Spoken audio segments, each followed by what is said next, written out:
الحمد لله رب العالمين نحمده ونستعينه ونستغفره ونعوذ بالله من شرور أنفسنا ومن سيئات أعمالنا من يهده الله فلا مضل له ومن يضلل فلا هادي له وأشهد أن لا إله إلا الله وحده لا شريك له وأشهد أن محمدا عبده ورسوله يا أيها الذين آمنوا اتقوا الله حق تقاته ولا تموتن إلا وأنتم مسلمون يا أيها الناس اتقوا ربكم الذي خلقكم من نفس واحدة وخلق منها زوجها وبث منهما رجالا كثيرا ونساء واتقوا الله الذي تساءلون به والأرحام إن الله كان عليكم رقيبا يا أيها الذين آمنوا اتقوا الله وقولوا قولا سديدا يصلح لكم أعمالكم ويغفر لكم ذنوبكم ومن يطع الله ورسوله فقد فاز فوزا عظيما أما بعد فإن أصدق الحديث كتاب الله وخير الهدي هدي محمد صلى الله عليه وسلم وشر الأمور محدثاتها فكل محدثة بدعة وكل بدعة ضلالة وكل ضلالة في النار ثم أما بعد فيقول المؤلف العلامة الشيخ محمد بن عبد الوهاب رحمه الله باب ما جاء في كثرة الحلف وقول الله تعالى واحفظوا أيمانكم عن أبي هريرة رضي الله عنه قال سمعت رسول الله صلى الله عليه وسلم يقول الحلف منفقة للسلعة ممحقة للكسب أخرجاه. وعن سلمان الفارسي رضي الله عنه أن رسول الله صلى الله عليه وسلم قال ثلاثة لا يكلمهم الله ولا يزكيهم ولهم عذاب أليم أشيمط زان وعائل مستكبر ورجل جعل الله بضاعته لا يشتري إلا بيمينه ولا يبيع إلا بيمينه رواه الطبراني بسند صحيح. وفي الصحيح عن عمران بن حسين رضي الله عنه قال قال رسول الله صلى الله عليه وسلم خير أمتي قرني ثم الذين يلونهم ثم الذين يلونهم. قال عمران فلا أدري أذكر بعد قرنه مرتين أو ثلاثا. ثم إن بعدكم قوما يشهدون ولا يستشهدون ويخونون ولا يؤتمنون وينذرون ولا يوفون ويظهر فيهم السمن.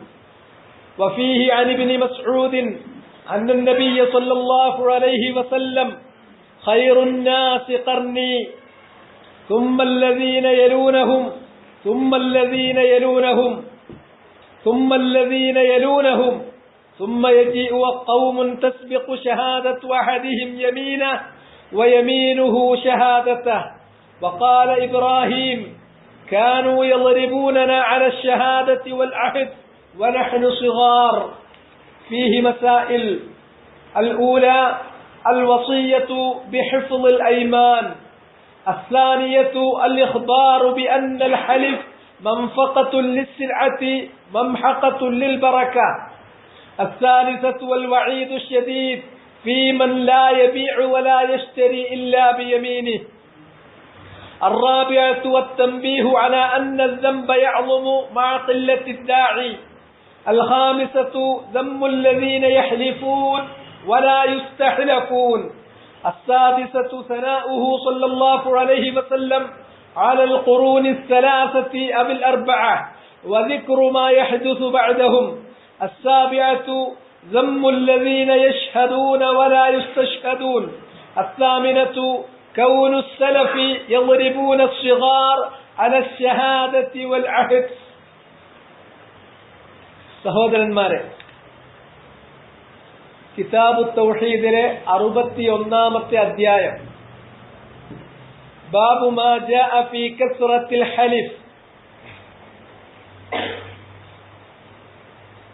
ബാബു മാ ജാഅ ഫീ കസ്റത്തിൽ ഹലിഫ്. ഹലിഫ് എന്ന് പറഞ്ഞിട്ടുണ്ടെങ്കിൽ സത്യം ചെയ്യുക, ശപഥം ചെയ്യുക എന്നാണ് അതിന്റെ അർത്ഥം.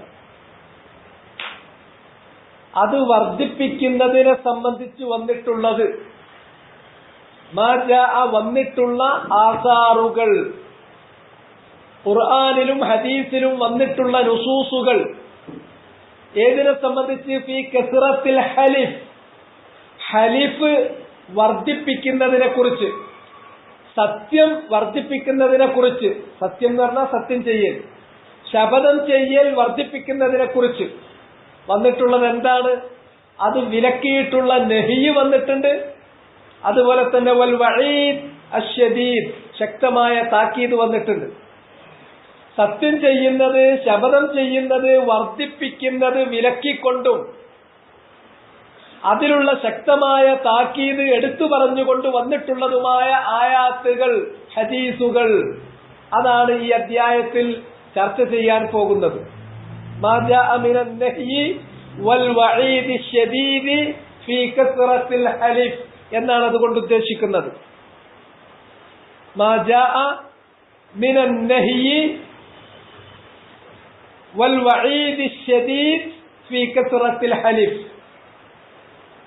ഹലിഫ് എന്ന് പറഞ്ഞാൽ ഞാൻ മലയാളത്തിൽ പറഞ്ഞു സത്യം ചെയ്യുക, ശപഥം ചെയ്യുക എന്നാണ്. എന്താണ് ഈ സത്യം ചെയ്യുക അല്ലെങ്കിൽ ശപഥം ചെയ്യുക എന്നതുകൊണ്ട് ഉദ്ദേശിക്കുന്നത്? തഅ്കീദു ശൈ, ഒരു കാര്യം ആണയിടുക, ഒരു കാര്യത്തെക്കുറിച്ച് കട്ടായം പറയുക. എങ്ങനെയാണ് കട്ടായം പറയുന്നത് അല്ലെങ്കിൽ ആണയിടുന്നത്? ബിദിക്രി മുഅല്ലമിൻ, ബിദിക്രി മുഅല്ലമിൻ, തന്റെ മനസ്സിൽ ഏറ്റവും അധികം ആദരവും മഹത്വവുമുള്ള ഒരുവരെ കുറിച്ച് പറഞ്ഞുകൊണ്ട്. ഒരു മുഅ്മിനായ മനുഷ്യന്റെ മനസ്സിൽ ഏറ്റവും അധികം തഅ്ളീമുള്ളത് അള്ളാഹുവിനോടാണ്. അള്ളാഹുവാണ് ഒരു വിശ്വാസിയെ സംബന്ധിച്ചിടത്തോളം ഏറ്റവും മുഅല്ലമായിട്ടുള്ളവൻ അള്ളാഹുവാണ്. എന്താണ് തഅ്ളീം? തഅ്ളീം എന്ന് പറഞ്ഞിട്ടുണ്ടെങ്കിൽ അൽ മഹബ്ബ, അങ്ങേയറ്റത്തെ സ്നേഹം തോന്നണം. ആ സ്നേഹം മാത്രമല്ല വറജ, തികഞ്ഞ പ്രതീക്ഷ വേണം. വൽ ഖൗഫ്, അങ്ങേയറ്റത്തെ ഭയപ്പാടും വേണം. ഇത് മൂന്നും തോന്നുമ്പോഴാണ്, ആ മൂന്ന് കാര്യവും ഒരുവനോട് നമുക്ക് തോന്നുമ്പോൾ അവനോടുള്ള തഅ്ളീം നമ്മുടെ മനസ്സിൽ നിറഞ്ഞു എന്നാണ് അതിന്റെ അർത്ഥം. അള്ളാഹുവിനോട് നമുക്ക് തഅ്ളീം തോന്നുന്നു എന്ന് പറഞ്ഞാൽ അതിന്റെ അർത്ഥം ഞാൻ അള്ളാഹുവിനെ സ്നേഹിക്കുന്നു, അവനെ സ്നേഹിക്കുന്നത് പോലെ മറ്റാരെയും സ്നേഹിക്കുന്നില്ല, ഞാൻ അവനിൽ പ്രതീക്ഷ വെച്ച് പുലർത്തുന്നു, അവനിൽ ഞാൻ പ്രതീക്ഷ അർപ്പിക്കുന്നത് പോലെ മറ്റൊരുത്തനിലും ഞാൻ പ്രതീക്ഷ അർപ്പിക്കുന്നില്ല, ഞാൻ അവനെ കുറിച്ച് ഭയപ്പാട് പുലർത്തുന്നു, അവനെ ഞാൻ ഭയപ്പെടുന്നത് പോലെ മറ്റാരെയും ഞാൻ ഭയപ്പെടുന്നില്ല. അപ്പോൾ പ്രതീക്ഷയുടെയും ഭയപ്പാടിന്റെയും സ്നേഹത്തിന്റെയും അങ്ങേയറ്റം, അതിനപ്പുറം സ്നേഹമില്ല, ഭയപ്പാടില്ല, പ്രതീക്ഷയില്ല. അത് അള്ളാഹുവിന് നൽകുന്നു എന്നാണ് അള്ളാഹുവിനെ തഅ്ളീം ചെയ്യുന്നു എന്ന് പറയുമ്പോൾ അർത്ഥമാക്കുന്നത്. അങ്ങനെയുള്ള അള്ളാഹുവിനെ കുറിച്ച് പറഞ്ഞുകൊണ്ട് ഒരു കാര്യം ആണയിടുന്നത്, ഉറപ്പിച്ചു പറയുന്നത്, അതാണ് ഹലിഫ്. തഅ്കീദു ശൈ ബിദിക്രി മുഅല്ലമിൻ, അതാണ് ഹലിഫ്. സാധാരണ അതിന് ഉപയോഗിക്കുന്നത് വാ, ബി, ത പോലുള്ള ഖസമിന്റെ അക്ഷരങ്ങൾ ഉപയോഗിച്ചുകൊണ്ട് വല്ലാഹി, ബില്ലാഹി, തല്ലാഹി എന്നിത്യാദി പ്രയോഗങ്ങളിലൂടെ അള്ളാഹനെ പറയുന്നു. കാരണം അത്രയധികം നമ്മൾ അള്ളാഹുവിനെ സ്നേഹിക്കുകയും ഭയപ്പെടുകയും അവരിൽ പ്രതീക്ഷ വെച്ച് പുലർത്തുകയും ചെയ്യുന്നു. അവനെ മുൻനിർത്തി അവന്റെ പേര് പറഞ്ഞുകൊണ്ട് ഒരു കാര്യം ഉറപ്പിച്ചാൽ അത് കളവാകില്ല, അത് തീർത്തും സത്യമായിട്ട് പറയാൻ പറ്റൂ.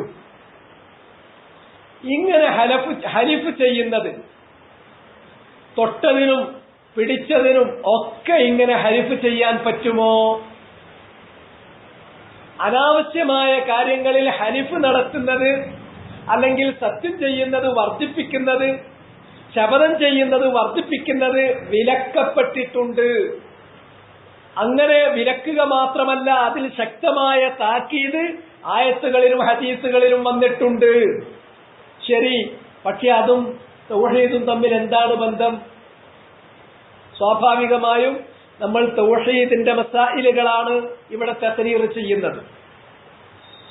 തൗഹീദിന് വിരുദ്ധമായിട്ടുള്ള ശിർക്ക്, ആ ശിർക്കുമായി ബന്ധപ്പെട്ടിട്ടുള്ള മസലകൾ പറഞ്ഞ് അതിൽ നിന്നാണ് നമ്മൾ തഹ്ദീർ ചെയ്യുന്നത്, ജനങ്ങളെ വിലക്കുന്നത്.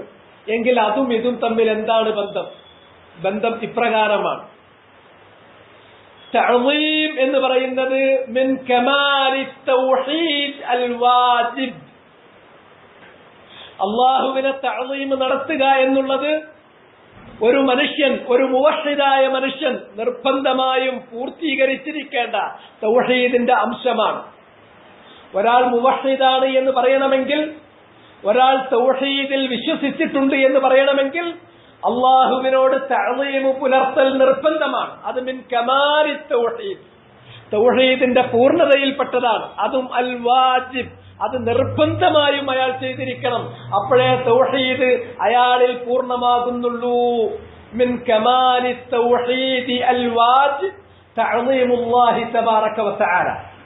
അല്ലാഹുവിനെ തഅ്ളീം ചെയ്യൽ തൗഹീദിന്റെ പൂർണ്ണതയിൽപ്പെട്ടതാണ്, ഒഴിവാക്കാൻ പറ്റാത്ത പൂർണ്ണതയിൽപ്പെട്ടതാണ്.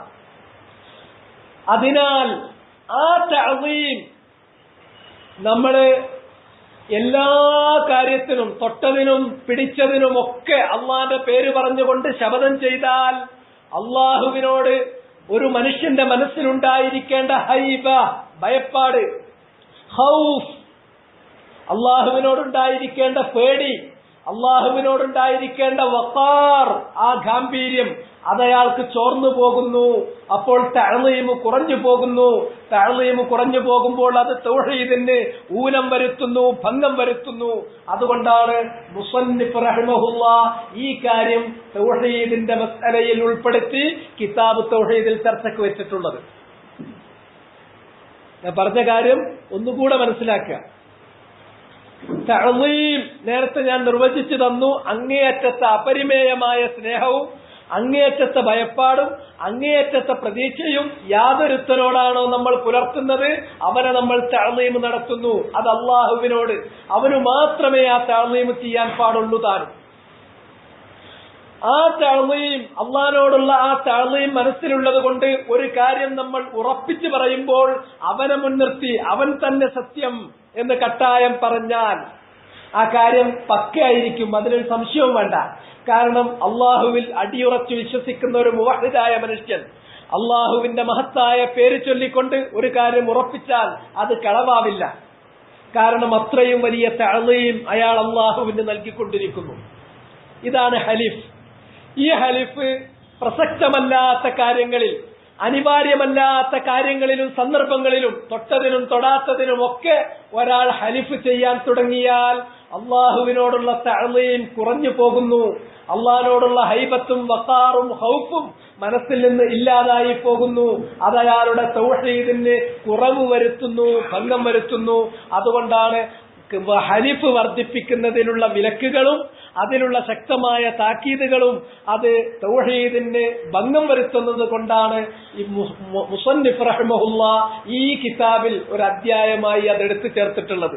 അതിലേക്ക് തെളിവായി പറഞ്ഞിട്ടുള്ളത് വഖൗലില്ലാഹി തആല, അല്ലാഹു സുബ്ഹാനഹു വ തആലയുടെ വചനം, സൂറത്തുൽ മാഇദയിലുള്ള 89ാമത്തെ വചനം. വഹ്ഫളൂ അയ്മാനക്കും, നിങ്ങളുടെ യമീനുകൾ, നിങ്ങളുടെ സത്യങ്ങൾ, നിങ്ങളുടെ ശപഥങ്ങൾ നിങ്ങൾ സൂക്ഷിക്കുക തന്നെ വേണം. ഇത് സാമാന്യം ദീർഘമായ ഒരു ആയത്തിന്റെ ഒരു കഷ്ണമാണത്. ആ ആയത്ത് തുടങ്ങുന്നത് ഇപ്രകാരമാണ്: ലാ യുആഖിദുകുമുല്ലാഹു ബില്ലഗ്വി ഫീ അയ്മാനിക്കും. അല്ലാഹു സുബ്ഹാനഹു വ തആല നിങ്ങളെ പിടികൂടുകയില്ല. അല്ലാഹു നമുക്കൊരു വിട്ടുവീഴ്ച ചെയ്തു തരികയാണ്. ബില്ലഗ്വി ഫീ അയ്മാനിക്കും, നിങ്ങൾ മനസ്സറിയാതെ വെറുതെ നാവുകൊണ്ട് പറഞ്ഞു പോകുന്ന ശപഥത്തിന്റെ വാക്കുകളുണ്ട്. ആ വാക്കുകളുടെ പേരിൽ അള്ളാഹു നിങ്ങളെ പിടികൂടുകയില്ല. ശപഥം ചില കാര്യങ്ങളുണ്ട്. അതെപ്പോഴാണ് അള്ളാഹു സുബ്ഹാനഹു വ തആല അത് ഗൗരവത്തിലെടുക്കുകയും അതിന്റെ പേരിൽ നമ്മളെ പിടികൂടുകയും ചെയ്യുന്നത്? ഒരാൾ കഴിഞ്ഞ കാലത്തുള്ള ഒരു കാര്യം പറയുന്നു, അല്ലെങ്കിൽ അയാളുടെ ഒരു മന്നിനെ കുറിച്ച്, ഒരു ഊഹത്തെ കുറിച്ച് പറയുമ്പോൾ അങ്ങനെ ഒരു വാക്കുപയോഗിക്കുന്നു. അത് ഉപയോഗിക്കാതിരിക്കലാണ് നല്ലത്. പക്ഷെ അങ്ങനെ ഒന്നൊരാൾ പറഞ്ഞു പോയാൽ തന്നെ അള്ളാഹു അയാളെ പിടികൂടുകയില്ല. അനാവശ്യമായി വന്നു പോകുന്ന ഒരു വാക്ക് ലഗ്വു ഫീ അയ്മാനിക്കും. മറിച്ച് വലാകിൻ യുആഖിദുകും ബിമാ അഖദ്തുമുൽ അയ്മാൻ, അല്ലാഹു സുബ്ഹാനഹു വ തആല നിങ്ങളുടെ മനസ്സിൽ തട്ടി മനസ്സുറപ്പിച്ച് നിങ്ങൾ പറഞ്ഞിട്ടുള്ള ശപഥങ്ങൾ, അതിന്റെ പേരിലാണ് അള്ളാഹു നിങ്ങളെ പിടികൂടുന്നത്. അങ്ങനെ ഒരു കാര്യം സത്യം ചെയ്താൽ, ശപഥം ചെയ്താൽ അള്ളാഹു നിങ്ങളെ പിടികൂടുക തന്നെ ചെയ്യും.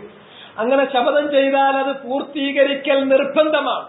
ഒരാൾക്കത് പൂർത്തീകരിക്കാൻ പറ്റുന്നില്ലെങ്കിലോ, അത് ലംഘിക്കേണ്ടി വന്നാലോ, ഫകഫാറതുഹു ഇത്ആമു 10 മസാകീൻ, അപ്പോൾ അദ്ദേഹം അത് റെഡീം ചെയ്യണം. അതിന് പ്രായശ്ചിത്തം കൊടുക്കേണ്ടതുണ്ട്. ആ പ്രായശ്ചിത്തം ആദ്യം 3 കാര്യങ്ങൾ നമുക്ക് ഓപ്ഷൻ നൽകി, 3-1 പ്രായശ്ചിത്തം നൽകുക.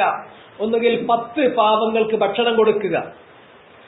മിൻ ഔസതി മാ തുത്ഇമൂന അഹ്ലീകും, നിങ്ങളുടെ കുടുംബത്തിന് നിങ്ങൾ നൽകുന്ന ശരാശരി ഭക്ഷണം, ആ ഭക്ഷണ രീതി എന്താണോ നിങ്ങളുടെ കുടുംബത്തിന് നിങ്ങൾ നൽകുന്ന ശരാശരി ഭക്ഷണം, അങ്ങനെയുള്ള ഭക്ഷണം 10 പാവങ്ങൾക്ക് നൽകുക. ഇതാണ് ഒന്ന്. അതല്ലെങ്കിൽ ഔ കിസ്വത്തുഹും, അല്ലെങ്കിൽ 10 പാവങ്ങൾക്ക് നിങ്ങൾ വസ്ത്രം നൽകുക. നിങ്ങളുടെ കുടുംബാംഗങ്ങൾക്ക് നിങ്ങൾ നൽകുന്ന ശരാശരി വസ്ത്രം അത് രണ്ടാമതൊന്നാകാം, അല്ലെങ്കിൽ മൂന്നാമതൊന്ന് ഔ തഹരീറു റഖബത്തിൻ, അല്ലെങ്കിൽ ഒരു അടിമയെ മോചിപ്പിക്കാം. ഇതിൽ 3-ൽ ഏത് വേണമെങ്കിലും ചെയ്യാം. ഹാദാ മിൻ ജിഹത്തി തഖ്യീർ, ഇത് ഖിയാറുള്ള വിഷയമാണ്. ഇതിൽ 3 വേണമെങ്കിലും തെരഞ്ഞെടുക്കാം. ഭക്ഷണം കൊടുക്കാം, വസ്ത്രം കൊടുക്കാം, അടിമയെ മോചിപ്പിക്കാം. ഭക്ഷണം കൊടുക്കുകയാണ്, വസ്ത്രം കൊടുക്കുകയാണെങ്കിൽ 10 പാവങ്ങൾക്ക്.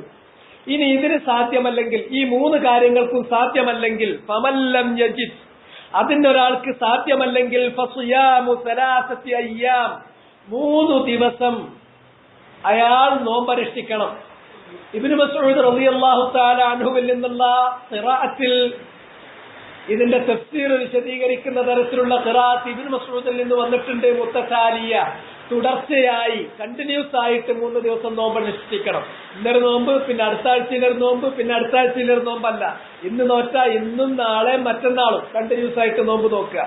ദാലിക കഫാറത്തു അയ്മാനിക്കും, ഇതാണ് നിങ്ങൾ പ്രായശ്ചിത്തം ചെയ്യാൻ, നിങ്ങളുടെ ശപഥങ്ങൾ ലംഘിക്കേണ്ടി വരുമ്പോൾ അതിനുള്ള പ്രായശ്ചിത്തമായി നിശ്ചയിക്കപ്പെട്ടിട്ടുള്ളത്. ഇദാ ഹലഫ്തും, നിങ്ങൾ ശപഥം ചെയ്തു കഴിഞ്ഞാൽ. പക്ഷെ ഒരു കാര്യം നിങ്ങൾ സൂക്ഷിക്കുക, വഹ്ഫളൂ അയ്മാനക്കും, നിങ്ങളുടെ സത്യങ്ങൾ, നിങ്ങളുടെ ശപഥങ്ങൾ നിങ്ങൾ സൂക്ഷിക്കണം. ഇത് അള്ളാഹുവിന്റെ കൽപ്പനയാണ്, അള്ളാഹു നമുക്ക് നൽകുന്ന വസിയ്യത്താണ്. വഹ്ഫളൂ അയ്മാനക്കും കദാലിക യുബയ്യിനുല്ലാഹു ലക്കും ആയാതി, ഇപ്രകാരം അള്ളാഹു അവന്റെ വചനങ്ങൾ നിങ്ങൾക്ക് വിവരിച്ചു തരുന്നു. ലഅല്ലക്കും തഷ്കുറൂൻ, നിങ്ങൾ അള്ളാഹുവിന് ശുക്ർ ചെയ്ത് ജീവിക്കുന്നവർ ആയിരിക്കുന്നതിന് വേണ്ടി. ഇവിടെ വഹ്ഫളൂ അയ്മാനക്കും, ഈ ഭാഗം മഹാന്മാരായ ഇമാമിങ്ങൾ ചർച്ച ചെയ്തിട്ടുള്ളത് നമ്മൾ തഫ്സീറുകളിലും അതുപോലെ തന്നെ അവരുടെ ഗ്രന്ഥങ്ങളിലും പരിശോധിച്ചാൽ നമുക്ക് കാണാൻ സാധിക്കും. യമീൻ സൂക്ഷിക്കുക എന്നുള്ളത് 3 രൂപത്തിലാണ്. ഒന്ന്, ശപഥങ്ങൾ കുറയ്ക്കുക, തീർത്തും പ്രസക്തമായ സന്ദർഭങ്ങളിൽ, അനിവാര്യമായ സന്ദർഭങ്ങളിൽ മാത്രം സത്യം ചെയ്യുക, ശപഥം ചെയ്യുക, അല്ലെങ്കിൽ ശപഥത്തിന്റെ സത്യത്തിന്റെ വാക്ക് ഉപയോഗിക്കാതിരിക്കുക. ഇതാണ് അതിന്റെ ഒരർത്ഥം. രണ്ടാമത്തേത്, ഇനി ഒരാൾ സത്യം ചെയ്താൽ, ശപഥം ചെയ്താൽ പരമാവധി ആ കാര്യം പൂർത്തീകരിക്കാൻ വേണ്ടി അയാൾ ശ്രമിക്കുക. അതാണ് ശപഥം പൂർത്തീകരിക്കണം, സത്യം പൂർത്തീകരിക്കണം എന്ന് പറഞ്ഞതിന്റെ രണ്ടാമത്തെ അർത്ഥം. മൂന്നാമത്തെ അർത്ഥം, അഥവാ അത് നിങ്ങൾക്ക് പൂർത്തീകരിക്കാനാവാത്ത ശപഥമാണെങ്കിൽ അതിന് നിങ്ങൾ കഫാറത്ത് നൽകുക. ഇങ്ങനെ ഈ 3 രൂപത്തിലാണ് ഐമാനുകൾ നിങ്ങൾ സൂക്ഷിക്കേണ്ടത്, ശപഥങ്ങൾ നിങ്ങൾ സൂക്ഷിക്കേണ്ടത്. ശപഥം സൂക്ഷിക്കേണ്ടത് ഒന്ന്, അനാവശ്യ സന്ദർഭങ്ങളിൽ ശപഥം ചെയ്തു പോകാതെ നമ്മൾ സൂക്ഷിക്കണം, ശപഥം നടത്താതിരിക്കാൻ സൂക്ഷിക്കണം. രണ്ടാമത്തേത്, നമ്മൾ ശപഥം ചെയ്തു കഴിഞ്ഞാൽ അത് ലംഘിക്കാതിരിക്കാൻ സൂക്ഷിക്കണം. മൂന്നാമത്തേത്, അത് ലംഘിക്കേണ്ടി വരികയാണെങ്കിൽ കഫാറത്ത് കൊടുക്കാൻ അയാൾ ഉടനെ തന്നെ അത് കഫാറത്ത് കൊടുത്ത് പ്രായശ്ചിത്തം ചെയ്ത് അതിൽ നിന്നൊഴിയാൻ സൂക്ഷിക്കണം. വഹ്ഫളു ഐമാനകും കദാലിക യുബയ്യിനുല്ലാഹു ലക്കും ആയാതിഹി ലഅല്ലകും തഷ്കുറൂൻ. അല്ലാഹു അവന്റെ വചനങ്ങൾ ഇപ്രകാരം നിങ്ങൾക്ക് വിവരിച്ചു തരുന്നത് നിങ്ങൾ നന്ദിയുള്ളവരാകാൻ, അല്ലാഹുവിന് നന്ദി കാണിച്ച് ജീവിക്കുന്നതിനു വേണ്ടിയാണ് എന്ന് പറഞ്ഞുകൊണ്ടാണ് ആയത്ത് അവസാനിപ്പിച്ചത്. ഇവിടെ ഉദാഹരണമായിട്ട് ഒരാള് മറ്റൊരു തന്റെ സഹോദരനുമായിട്ട് പിണങ്ങി, ഞാൻ ഇനി വല്ലാഹി അവനെ കണ്ടാൽ ഒരിക്കലും മുണ്ടില്ല, സംസാരിക്കില്ല. ഒരാൾ ശപഥം ചെയ്തു, ശപഥമാണ്, പക്ഷെ ആ ശപഥം പൂർത്തീകരിക്കാൻ യാതൊരു നിവൃത്തിയില്ല. എന്തുകൊണ്ടാണ് ശപഥം പൂർത്തീകരിക്കാൻ നിവൃത്തിയില്ലാത്തത്? കാരണം ഒരു മുസ്ലിം മറ്റൊരു മുസ്ലിമിനെ അങ്ങനെ വെടിയാൻ പാടില്ല. ഫൗഖ സലാസത്തി അയ്യാം, 3 ദിവസത്തിലധികം. 3 ദിവസം വരെ അങ്ങനെ വല്ല പ്രശ്നങ്ങളുണ്ടെങ്കിൽ അങ്ങോട്ടും ഇങ്ങോട്ടും വെടിഞ്ഞു നടക്കാവുന്ന കാലാവധി അതാണ്. 3 ദിവസം കഴിഞ്ഞാൽ അവർ തമ്മിൽ സംസാരിക്കണം. എന്നാൽ സലാം പറഞ്ഞുകൊണ്ട് തുടങ്ങുന്നവനാരാണോ അവനാണ് അവരുടെ കൂട്ടത്തിൽ ഖൈറായിട്ടുള്ള വ്യക്തി. ഇത് ഹദീസിൽ പറഞ്ഞതാണ്.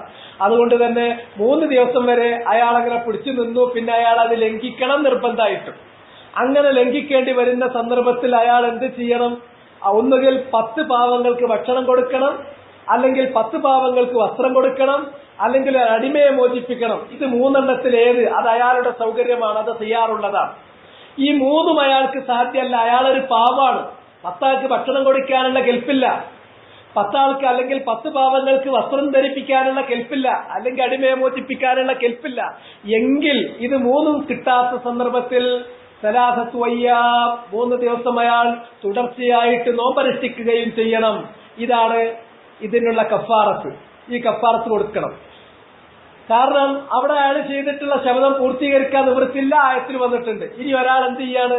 ഞാൻ ഇന്ന കാര്യം ചെയ്യും, ഒരു തെറ്റ് ചെയ്യും, ഞാൻ ഒരു വ്യക്തിയെ കുറിച്ചിട്ട് പറയുന്നു, അയാളെ ഞാൻ ഇന്ന രൂപത്തിൽ ഉപദ്രവിച്ചിരിക്കും, അല്ലെങ്കിൽ ഞാൻ ഇന്നവരുടെ കൂടെ പോയാൽ ഇന്ന തെറ്റ് അവരുടെ കൂടെ ഞാൻ ചെയ്യും, ഏതെങ്കിലും ഒരു തെറ്റ് ചെയ്യും, അല്ലെങ്കിൽ ഒരു തെറ്റിന് സഹകരിക്കും എന്നൊരാൾ വാക്ക് കൊടുത്തു. ഒരു തെറ്റ് ചെയ്യാൻ വേണ്ടി ഒരാൾ മറ്റൊരാളോട് വാക്ക് കൊടുത്തു, വല്ലാഹ് ഞാനത് ചെയ്തിരിക്കും, നിനക്ക് വേണ്ടി അത് ചെയ്തിരിക്കുമെന്ന് അള്ളാഹനെ മുൻനിർത്തിയിട്ട് ശപഥം ചെയ്തു. പക്ഷെ ആ ശപഥം പൂർത്തീകരിക്കാൻ നിവൃത്തില്ല. കാരണം ഖുർആനിൽ അല്ലാഹു സുബ്ഹാനഹു വ തആല പറഞ്ഞു, വലാ തആവനു വതആവനു അലൽ ബിർരി വത്തഖ്വ വലാ തആവനു അലൽ ഇസ്മി വൽ ഉദ്വാൻ. ഇസ്മിനും ഉദ്വാനിനും നിങ്ങൾ പരസ്പരം സഹകരിക്കാൻ പാടില്ലാത്തതാണ്. കുറ്റകരമായ കാര്യങ്ങളിൽ, ശത്രുതാപരമായ കാര്യങ്ങളിൽ പരസ്പരം നിങ്ങൾ അങ്ങോട്ടും ഇങ്ങോട്ടും സഹായിക്കാൻ പാടില്ലാത്തതാണ്. പക്ഷെ അയാൾ ശപഥം ചെയ്തിട്ടുണ്ട്, അള്ളാന്റെ പേര് ചൊല്ലിക്കൊണ്ട് സത്യം ചെയ്ത് പറഞ്ഞതാണ്. അപ്പോൾ അയാൾ എന്ത് ചെയ്യണം? അത് ലംഘിക്കണം. ലംഘിക്കേണ്ടി വരുമ്പോ സ്വാഭാവികമായും ഒന്നുകിൽ 10 പാവങ്ങൾക്ക് ഭക്ഷണം കൊടുക്കുക, അല്ലെങ്കിൽ 10 പാവങ്ങൾക്ക് വസ്ത്രം കൊടുക്കുക, അല്ലെങ്കിൽ ഒരു അടിമയെ മോചിപ്പിക്കുക. ഇത് 3 ചെയ്യാൻ കഴിയാത്ത സാഹചര്യങ്ങളിൽ തുടർച്ചയായ 3 ദിവസങ്ങൾ നോമ്പെടുത്തുകൊണ്ട് അയാൾ കഫാറത്ത് നടത്തണം. ഇനി ഒരാളൊരു കാര്യം ശപഥം ചെയ്തു, ശപഥം ചെയ്തത് അയാൾക്ക് പൂർത്തീകരിക്കാവുന്ന കാര്യമാണ്, അനുവദിക്കപ്പെട്ട കാര്യമോ അല്ലെങ്കിൽ നല്ല കാര്യമോ ആണ്. പക്ഷെ അയാൾക്കത് ചെയ്യാൻ പറ്റുന്നില്ല. എങ്ങനെയെങ്കിലും കഴിയുമെങ്കിൽ അത് ചെയ്തിരിക്കണം, അതാണ് അയാൾ ചെയ്യേണ്ടത്. പക്ഷെ ഒരു കാരണവശാലും അയാൾക്കത് ചെയ്യാൻ പറ്റുന്നില്ല എങ്കിലോ, അങ്ങനെ വരികയാണെങ്കിലും അദ്ദേഹം എന്ത് ചെയ്യണം? ആ ശപഥം ലംഘിച്ചതിന്റെ പേരിൽ അയാൾ കുറ്റക്കാരനാകുന്നു. ആ കുറ്റക്കാരനാകാതിരിക്കാൻ വേണ്ടി അതിന് പ്രായശ്ചിത്തം കൊടുത്തിട്ട് അയാൾ അതിൽ നിന്ന് രക്ഷപ്പെടേണ്ടതാണ്. ഒരു ഹലിഫ് എന്ന് പറഞ്ഞാൽ അതിന്റെ 3 ഘട്ടങ്ങളുണ്ട്. ഒന്ന് ശപഥം ചെയ്യുന്ന ഘട്ടം, രണ്ടാമത് അത് ലംഘിക്കുന്ന ഘട്ടം, മൂന്നാമത് അതിന്റെ കഫാറത്ത് കൊടുക്കുന്ന ഘട്ടം. ഈ 3 ഘട്ടങ്ങളിലും അള്ളാഹുവിനെ നിങ്ങൾ സൂക്ഷിക്കണം. വഹ്ഫളൂ ഐമാനക്കും, നിങ്ങളുടെ യമീനുകൾ, നിങ്ങളുടെ ശപഥങ്ങൾ, അതിന്റെ 3 ഘട്ടങ്ങളിലും അള്ളാഹനെ നിങ്ങൾ സൂക്ഷിക്കണം. നിങ്ങൾ ശപഥത്തിന്റെ വാക്ക് ഉച്ചരിക്കാൻ പോവുകയാണെങ്കിൽ ഇത് പ്രസക്തമായ സന്ദർഭമാണോ? അവിടെ ശപഥം നടത്തൽ അനിവാര്യമാണോ എങ്കിൽ മാത്രമേ നിങ്ങൾ പറയാവൂ. അല്ലാതെ അനാവശ്യമായി ശപഥത്തിന്റെ വാക്യം എടുത്തുപയോഗിക്കുന്നത് അള്ളാഹുവിനോടുള്ള തഅ്ളീം കുറഞ്ഞു പോകുന്നതിന്റെ ലക്ഷണമാണ്. അത് നിങ്ങളുടെ തൗഹീദിനെ പ്രതികൂലമായി ബാധിക്കും. അത് നിങ്ങളുടെ തൗഹീദി വിശ്വാസത്തിന് ഭംഗം വരുത്തും. അതുകൊണ്ട് തന്നെ തഅ്ളീം കുറഞ്ഞു പോകുമെന്ന കാരണത്താൽ അനാവശ്യ സന്ദർഭങ്ങളിൽ ഹലഫ് നടത്തരുത്. രണ്ടാമത്തേത്, ഹലഫ് നടത്തിക്കഴിഞ്ഞാലോ അയാൾ അത് പാലിച്ചിരിക്കണം, ലംഘിക്കരുത്. പക്ഷേ കൊടുത്ത ശപഥം അതൊരു തെറ്റായ കാര്യത്തിനാണെങ്കിൽ ലംഘിച്ചേ പറ്റൂ. അല്ലെങ്കിൽ ശപഥം ചെയ്തു ആ കാര്യം തന്നെ കൊണ്ട് സാധ്യമല്ല ഒരു നിലക്കും എന്നാണെങ്കിലോ അയാൾ അത് ലംഘിക്കുകയാണെങ്കിലും കഴിയുമെങ്കിൽ പൂർത്തീകരിക്കണം. കഴിയാത്തത് മാത്രമേ ലംഘിക്കാവൂ, അല്ലെങ്കിൽ വിലക്കപ്പെട്ട കാര്യം മാത്രമേ ലംഘിക്കാവൂ. അല്ലാത്തയിടത്തോളം അത് പൂർത്തീകരിക്കണം. അതിന്റെ വഹ്ഫദു വൈമാനക്കും ഹിഫ്ദുൽ ഐമാൻ അങ്ങനെയാണ്. മൂന്നാമത്തേത്, അഥവാ ലംഘിക്കേണ്ടി വന്നാലോ ഉടനെ തന്നെ അതിന്റെ കഫാറത്ത് കൊടുക്കണം. ഇത്ആമു 10 മസാകീൻ മിൻ ഔസതി മാ തുത്ഇമൂന അഹ്ലീകും ഔ കിസ്വതുഹും ഔ തഹരീറു റഖബ ഫമൻ ലം യജിദ് ഫസിയാമു 3 അയ്യാം. ഈ 3 സാധ്യമല്ലെങ്കിൽ 3 ദിവസം അതും തുടർച്ചയായി നോമ്പനുഷ്ഠിക്കുക എന്നുള്ളതാണ്. ഈ നിബന്ധന വെച്ചത് എന്തിനു വേണ്ടിയാണ്? ഈ നിബന്ധന വെച്ചിട്ടുള്ളത് അള്ളാഹുവിനോടുള്ള തഅ്ളീം മുഅ്മിനീങ്ങളുടെ മുവഹ്ഹിദീങ്ങളുടെ മനസ്സിൽ നിന്ന് കുറഞ്ഞു പോകുന്നതിന് ഇടവരാതിരിക്കാൻ വേണ്ടിയാണ്. അള്ളാഹിനോടുള്ള തഅ്ളീം കുറഞ്ഞു പോയി കഴിഞ്ഞാൽ അത് തൗഹീദിനെ തന്നെയാണ് ബാധിക്കുന്നത്. കാരണം തഅ്ളീം എന്ന് പറയുന്നത് മിൻ കമാലി തൗഹീദ് അൽ വാജിബ്, തൗഹീദിന്റെ പൂർണ്ണതയിൽപ്പെട്ടതാണ്. തൗഹീദിന്റെ നിർബന്ധമായി നമ്മൾ പൂർത്തീകരിച്ചിരിക്കേണ്ട അളവിൽപ്പെട്ടതാണ്. അതുകൊണ്ട് തന്നെ ആ തഅ്ളീമിന് ഭംഗം വരുത്തുന്ന, അതിന് ലോപം വരുത്തുന്ന, അതിന് കുറവ് വരുത്തുന്ന ഈ കാര്യം നിങ്ങൾ സൂക്ഷിക്കണം എന്ന് അല്ലാഹു സുബ്ഹാനഹു വ തആല പറഞ്ഞു. ഇതാണ് അതിന്റെ ആദ്യത്തെ തെളിവായി മുസന്നിഫ് റഹിമഹുല്ലാഹ് പറഞ്ഞിട്ടുള്ളത്. നമ്മളത് സൂക്ഷിക്കുന്നില്ല. പലപ്പോഴും അനാവശ്യമായിട്ട് നമ്മൾ സത്യം ചെയ്യേണ്ട ചില സന്ദർഭങ്ങളുണ്ട്. അത് ഹദീസിൽ വരുന്നുണ്ട്, ഞാൻ വിശദീകരിക്കാം. ആ സന്ദർഭം അല്ലെങ്കിലും സത്യം ചെയ്യും. അങ്ങനെ ഒരു സത്യം ചെയ്താൽ അത് നാവിൽ നിന്ന് പുറത്തേക്ക് പോയ ഒരു വാക്ക് എന്നല്ലാതെ അതിന്മേൽ പിന്നീട് നമുക്കുള്ള ബാധ്യത എന്ത് എന്നതിനെ കുറിച്ച് സത്യം ചെയ്യുന്ന ഒരാൾ പിന്നീട് ആലോചിക്കുന്നില്ല. ആ സത്യം ചെയ്ത കാര്യം പൂർത്തീകരിക്കണമെന്ന നിർബന്ധം അയാൾക്കില്ല. സത്യം ചെയ്യാനുള്ള വ്യഗ്രത അത് നിലനിൽക്കുന്നു. അത് പൂർത്തീകരിക്കാനുള്ള ഒരു ബോധം നമുക്കില്ലാതെ പോയിരിക്കുന്നു. ഇനി അത് പൂർത്തീകരിക്കാൻ പറ്റാത്തതോ പൂർത്തീകരിക്കാൻ പാടില്ലാത്തതോ, ഒന്നുകിൽ അയാൾ ശപഥം ചെയ്ത കാര്യം ശറഅന്റെ കൽപ്പന പ്രകാരം പൂർത്തീകരിക്കാൻ പാടില്ലാത്തതാണെക്കുക, അല്ലെങ്കിൽ ശറഅന്റെ കൽപ്പന പ്രകാരം പൂർത്തീകരിക്കാവുന്നതും പൂർത്തീകരിക്കേണ്ടതുമാണ്, പക്ഷെ അയാൾക്ക് കഴിവില്ലാതായി പോയി എന്ന് വിചാരിക്കുക. അങ്ങനെ വരികയാണെങ്കിൽ വെറുതെ അങ്ങ് ആ കഫാറത്ത് വെറുതെ അങ്ങ് വിടാം, ആ ഹലഫ് വെറുതെ അങ്ങ് വിടാൻ പാടില്ല. അതിന്റെ കഫാറത്ത് കൊടുത്തേ പറ്റൂ. അതിന്റെ കഫാറത്താണ് സൂറത്തുൽ മാഇദയിലുള്ള 89-ാമത്തെ വചനത്തിൽ അല്ലാഹു പറഞ്ഞത്, ഇത്ആമു 10 മസാകീൻ മിൻ ഔസതി മാ തുത്ഇമൂന അഹ്ലീകും ഔ കിസ്വതുഹും ഔ തഹരീറു റഖബ. ഇത് സാധ്യമല്ലാത്തപ്പോൾ അയാൾ ചെയ്യേണ്ടത് ഫസിയാമു 3 അയ്യാം, 3 ദിവസത്തെ നോമ്പുമാണ്. ഇനി അതിലേക്കുള്ള തെളിവായി മുസന്നിഫ് റഹിമഹുല്ലാഹ് പറയുന്നു, അൻ അബീ ഹുറൈറ റളിയല്ലാഹു അൻഹു ഖാല സമിഅ്തു റസൂലല്ലാഹി സ്വല്ലല്ലാഹു അലൈഹി വസല്ലം യഖൂൽ അൽ ഹലിഫു മൻഫഖത്തുൻ ലിസ്സിൽഅ മംഹഖത്തുൻ ലിൽകസ്ബ് അഖ്റജാഹു. അബൂ ഹുറൈറയിൽ നിന്നുള്ള നിവേദനം. അദ്ദേഹം പറഞ്ഞു, നബി സല്ലല്ലാഹു അലൈഹി വസല്ലമ പറയുന്നത് ഞാൻ കേട്ടിട്ടുണ്ട്, അൽ ഹലിഫ് സത്യം ചെയ്യൽ, ശപഥം ചെയ്യൽ. അത് എന്താണ് സത്യം ചെയ്യൽ, ശപഥം ചെയ്യൽ എന്നുള്ള വിശദീകരിച്ചു. തഅകീദു ശൈഇ ബിദിക്രി മുഅല്ലമിൻ, മുഅല്ലമായിട്ടുള്ളവനെ കുറിച്ച് പറഞ്ഞുകൊണ്ട്, അള്ളാഹിനെ കുറിച്ച് പറഞ്ഞുകൊണ്ട്, അള്ളാഹിന്റെ പേര് ചൊല്ലിക്കൊണ്ട് ഒരാൾ ഒരു കാര്യം ഉറപ്പിച്ച് കട്ടായം പറയുന്നതിനാണ് ശപഥം അല്ലെങ്കിൽ സത്യം എന്ന് പറയുന്നത്. അൽ ഹലിഫ്, ഹലിഫ് നടത്തിയാൽ അത് മൻഫഖത്തുൽ ലിസ്സിൽഅതി, നമ്മുടെ കച്ചവട വസ്തുക്കളെ നന്നായി ചെലവാകുന്ന ഒരു ഏർപ്പാടാണ്. കച്ചവടക്കാര് സാധാരണ നടത്തുന്ന ഒരു കാര്യമാണ്. വല്ലാഹ് ഞാനത് ഇത്രക്കാ വാങ്ങിയത്. ആ ശപഥം 3 കാര്യത്തിൽ വരും. ഒന്നുകിൽ അതിന്റെ ലാസ്റ്റിൽ വരും, അല്ലെങ്കിൽ അതിന്റെ സിഫത്തിൽ വരും, അല്ലെങ്കിൽ അതിന്റെ ഖീമയിൽ വരും. ഒരു വസ്തു ഇത് അതന്നെയാണ്, ഇത് ശരിക്ക് ഗോദ്രേജിന്റെ പ്രൊഡക്റ്റ് തന്നെയാണ് വല്ലാഹ് എന്നൊക്കെ പറയും. വാങ്ങാൻ വന്ന ആള് അദ്ദേഹത്തിന്റെ വേഷം കൊണ്ടും അദ്ദേഹത്തിന്റെ ശരീരഭാഷ കൊണ്ടും അയാൾ ഇസ്ലാമിനെ സ്നേഹിക്കുന്ന ഒരാളാണ് എന്ന് തോന്നിയാൽ ഉടനെ തന്നെ വല്ലാഹി വെക്കും. അത് അതിന്റെ ദാത്തുറപ്പിക്കാൻ വേണ്ടിയുള്ള ശപഥമാണ്. ചിലപ്പോൾ അതിന്റെ സിഫത്ത് ഉറപ്പിക്കാൻ വേണ്ടി ശപഥം ചെയ്യും. ഇതുണ്ടല്ലോ അതിന്റെ ക്വാളിറ്റി എന്ന് പറഞ്ഞാൽ അത് ഇതേ ക്വാളിറ്റി ഉള്ളതാണ്. ISI മാർക്ക്, ISI ഉണ്ട്, ISO ഉണ്ട്, രണ്ടും ഉണ്ട്. ഒരു സംശയം വേണ്ട, നല്ലതാണ്. ഈ എടുത്തുകൊടുക്കുന്ന ഈ സെയിൽസ്മാന് ഒന്നും അറിയില്ല, അതിന്റെ ക്വാളിറ്റി അല്ലാത്തതും അറിയില്ല. ഇവയാളെ അതങ്ങോട്ട് പിടിപ്പിക്കണം. അതിന് വേണ്ടിയിട്ട് അയാൾ പറയുന്നതാണ്. ഡയറക്റ്റ് മാർക്കറ്റിങ്ങിലും ഡയറക്റ്റ് അല്ലാത്ത മാർക്കറ്റിങ്ങിലും കടയിലും കൗണ്ടർ സെയിലിലും ഒക്കെ ഇതന്നെയാണ്. അല്ലെങ്കിൽ ഡീലർമാരെ സ്ഥിരം പരിപാടി ഇതാണ്. പ്രത്യേകിച്ച് ചില പ്രത്യേക വേഷങ്ങൾ ധരിച്ച്, ഞാൻ ആ വേഷങ്ങളെ സംബന്ധിച്ച് അങ്ങനെ എടുത്തു പറയാത്തത് ആർക്കെങ്കിലും വിഷമങ്ങൾ മനസ്സിൽ തോന്നി ഞാൻ ആരെങ്കിലും ഉദ്ദേശിച്ചു അല്ലെങ്കിൽ ഏതെങ്കിലും വിഭാഗങ്ങൾ ഉദ്ദേശിച്ചു എന്ന് തോന്നാതിരിക്കാനാണ്. പക്ഷെ സമൂഹത്തിൽ അങ്ങനെ ഒരു പ്രതിഭാസം ഉള്ളത് കൊണ്ട് ഒരു നസിഹത്തിന്റെ ഭാഷയിലെങ്കിലും അത് ഉണർത്താതിരിക്കുക എന്നുള്ളത് ശരിയല്ല എന്നതുകൊണ്ടാണ് ഞാൻ പറയുന്നത്. പലർക്കും നല്ല രൂപത്തിലുള്ള ഇസ്ലാമികമായ വസ്ത്രധാരണങ്ങളും അതുപോലെ തന്നെ ശാരീരികമായ രൂപങ്ങളുമൊക്കെ കച്ചവടത്തിനുള്ള ഒരു മറയാണ്. അങ്ങനെ കച്ചവടത്തിന് മറയായി നടക്കുന്ന, ചിലപ്പോൾ ഇസ്ലാംകാരികളായി നടക്കുന്നത് തന്നെ കച്ചവടത്തിന് വേണ്ടിയാണ്. അങ്ങനത്തെ കുറെ അധികം ആളുകളുണ്ട്, അങ്ങനത്തെ വിഭാഗങ്ങളുണ്ട്. ആളുകളല്ല, വിഭാഗങ്ങൾ കേരളത്തിൽ ജീവിക്കുന്നുണ്ട്. അത് പ്രത്യയശാസ്ത്രമായിട്ട്, ആ പ്രത്യയശാസ്ത്രത്തിന്റെ പിന്നാലെ കൂടിയിട്ട് അതിന്റെ പിന്നാലെ 3 ദിവസമോ 40 ദിവസമോ കൊല്ലമൊക്കെ ലോകം കറങ്ങുന്ന ആളുകളുണ്ട്. ഈ കറക്കൊക്കെ എന്താന്ന് ചോദിച്ചാൽ ഇതൊരു മറയാണ്. പിന്നെ അവർ വല്ലാഹി പറഞ്ഞാൽ ബാക്കിയുള്ളവർ സ്വീകരിക്കും. വല്ലാഹി വെച്ചിട്ട് സാധനം വിൽക്കാനാണ്. ഒരു ഡീലർ, നല്ല മൂവിംഗ് ഉള്ള ഒരു ഡീലർ ആകാനാണ് ഇതൊക്കെ. അതുകൊണ്ടാണ് പറയുന്നത്, നിങ്ങൾ വല്ലാഹി പറഞ്ഞിട്ടുണ്ടെങ്കിൽ അത് മൻഫഖത്തുൽ ലിസ്അത്തി, നിങ്ങളുടെ കമ്മോഡിറ്റീസ് അത് വളരെ പെട്ടെന്ന് മാർക്കറ്റ് ചെയ്യാൻ പറ്റും, ചെലവായി പോകുന്നതാണ്. മൻഫഖത്ത് എന്ന് പറഞ്ഞാൽ നഫാഖ്, നിഫാഖല്ല നഫാഖ്. നഫാഖ് എന്ന് പറഞ്ഞാൽ ചെലവാകുക, ഒരു വസ്തു ചെലവായി പോകുന്നതിനാണ് നഫാഖ് എന്ന് പറയുന്നത്. മൻഫഖത്തുൻ, അത് ചെലവായി പോകാനുള്ള ഒരു മാർഗമാണ്. അതേപോലെ തന്നെ അതിന്റെ ഒരു വിപരീത ഫലമുണ്ട്. മംഹഖത്തുൻ ലിൽ കസ്ബ്, നിങ്ങളുടെ കസ്ബിനെ അത് നശിപ്പിക്കുന്ന കാര്യമാണ്.